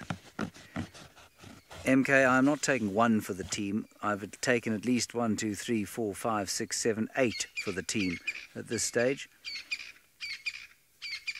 8 darts have at least passed through the air that I am now expected to breathe. Craig has turned green. He's barely hanging on to life. You wouldn't notice because, I mean, look, he's not very loud at most best of times, but he's doing his best. Mr. Public, you say one word, gas mask. Is that 2 words or 1 word? It's probably 1. But yes, a gas mask would be deeply helpful at this stage.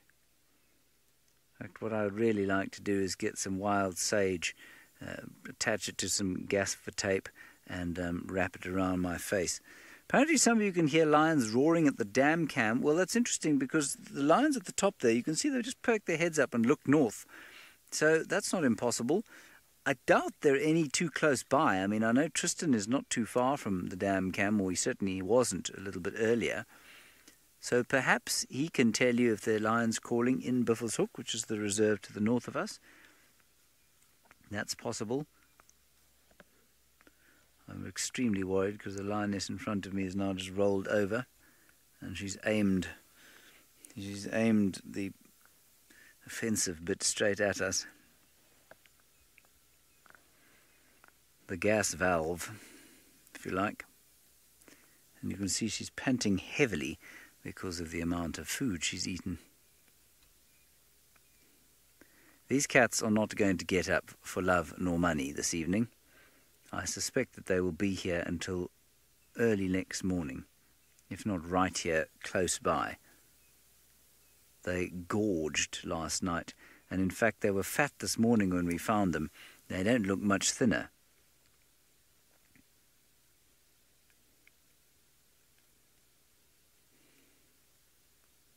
You might just be able to hear their panting.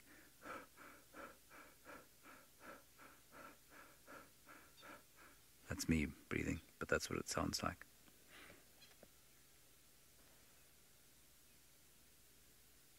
And definitely we're starting to get the kind of springtime dusk chorus of the birds. A few francolins, drongos, 1 or 2 waxbills and small finch-like birds. Let us not forget the southern black flycatcher.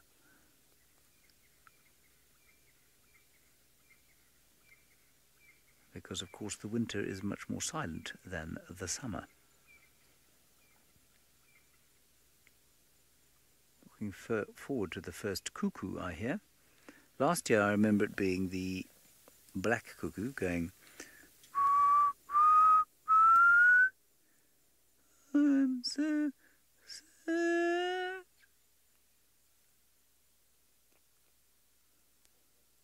And then the red-chested cuckoo, I think, came after that one. Oh, there's another one. Oh, dear. Oh. Oh. We're going to go into infrared. Oh. I'm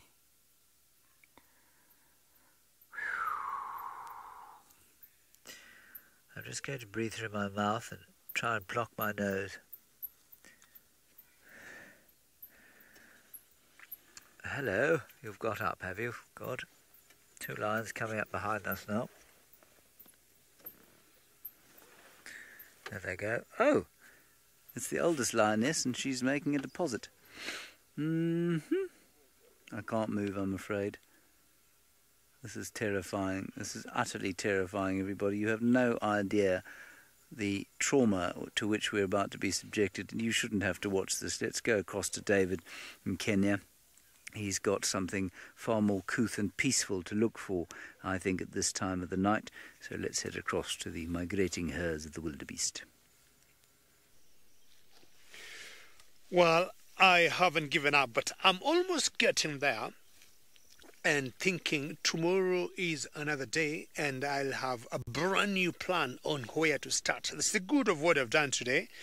Looking at that zebra, one side of the body, well, how about James right there? One side looks much brighter than the other. It's the same zebra, I guess.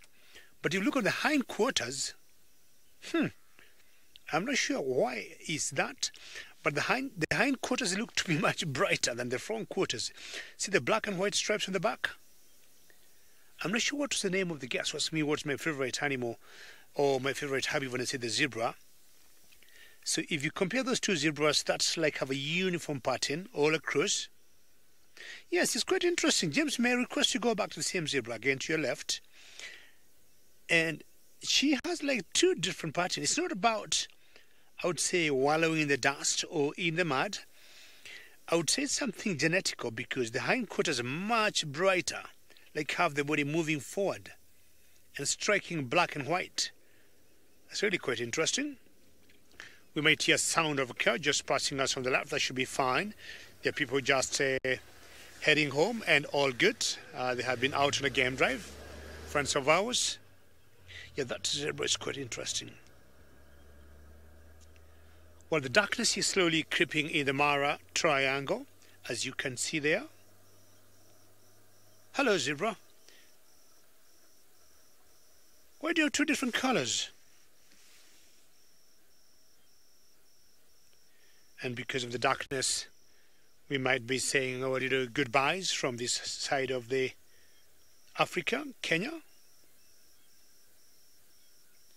Interesting. I have not seen that before. What I've seen earlier, or sometimes, is what people call albino zebras, which tend to be white. Even the black stripes tend to look pretty white, and the white looks much whiter, or like off-white. The black stripes look off-white, and the white look much whiter. But this particular one, James, if you go back there for a few more seconds, I'm trying to find out, is it something genetical, or was he doing some mud bath before? Or not, and she's just posing, looking at us. Little scratch there on the left front leg. Twitch the tail as usual. And the wildebeest in the background are going, nee, nee, nee. This particular species of the zebra is called the common zebra, or the plains zebra. And it reminds me of a particular animal called okapi. Okapi is like half giraffe, half zebra. Now this one is like half zebra, half mini zebra. And okapi is a kind of animal you'd see, I guess, in DRC Congo or in Namibia. It looks like a cross between a zebra and a giraffe. And then the other two species of zebra, we have another species in Kenya called the gravy zebra, that you'll see in the northern part of the country. And around Namibia also, you'll see another species that we call the mountain zebra. And there are two subspecies of the same. So this particular one here, we also got a subspecies of it in South Africa, especially if you go to Juma. So I'm talking about the Grange zebra and the plain zebra. And the Nkuhumas, I'm sure that James got in Juma in South Africa, may have a lot to eat if one day they make it here, or the migration would make it to South Africa. And on behalf of my brother Big James from the Mara, will be saying goodbye, and tomorrow will be another good day. And from the beautiful Mara, from all of us, adios for now.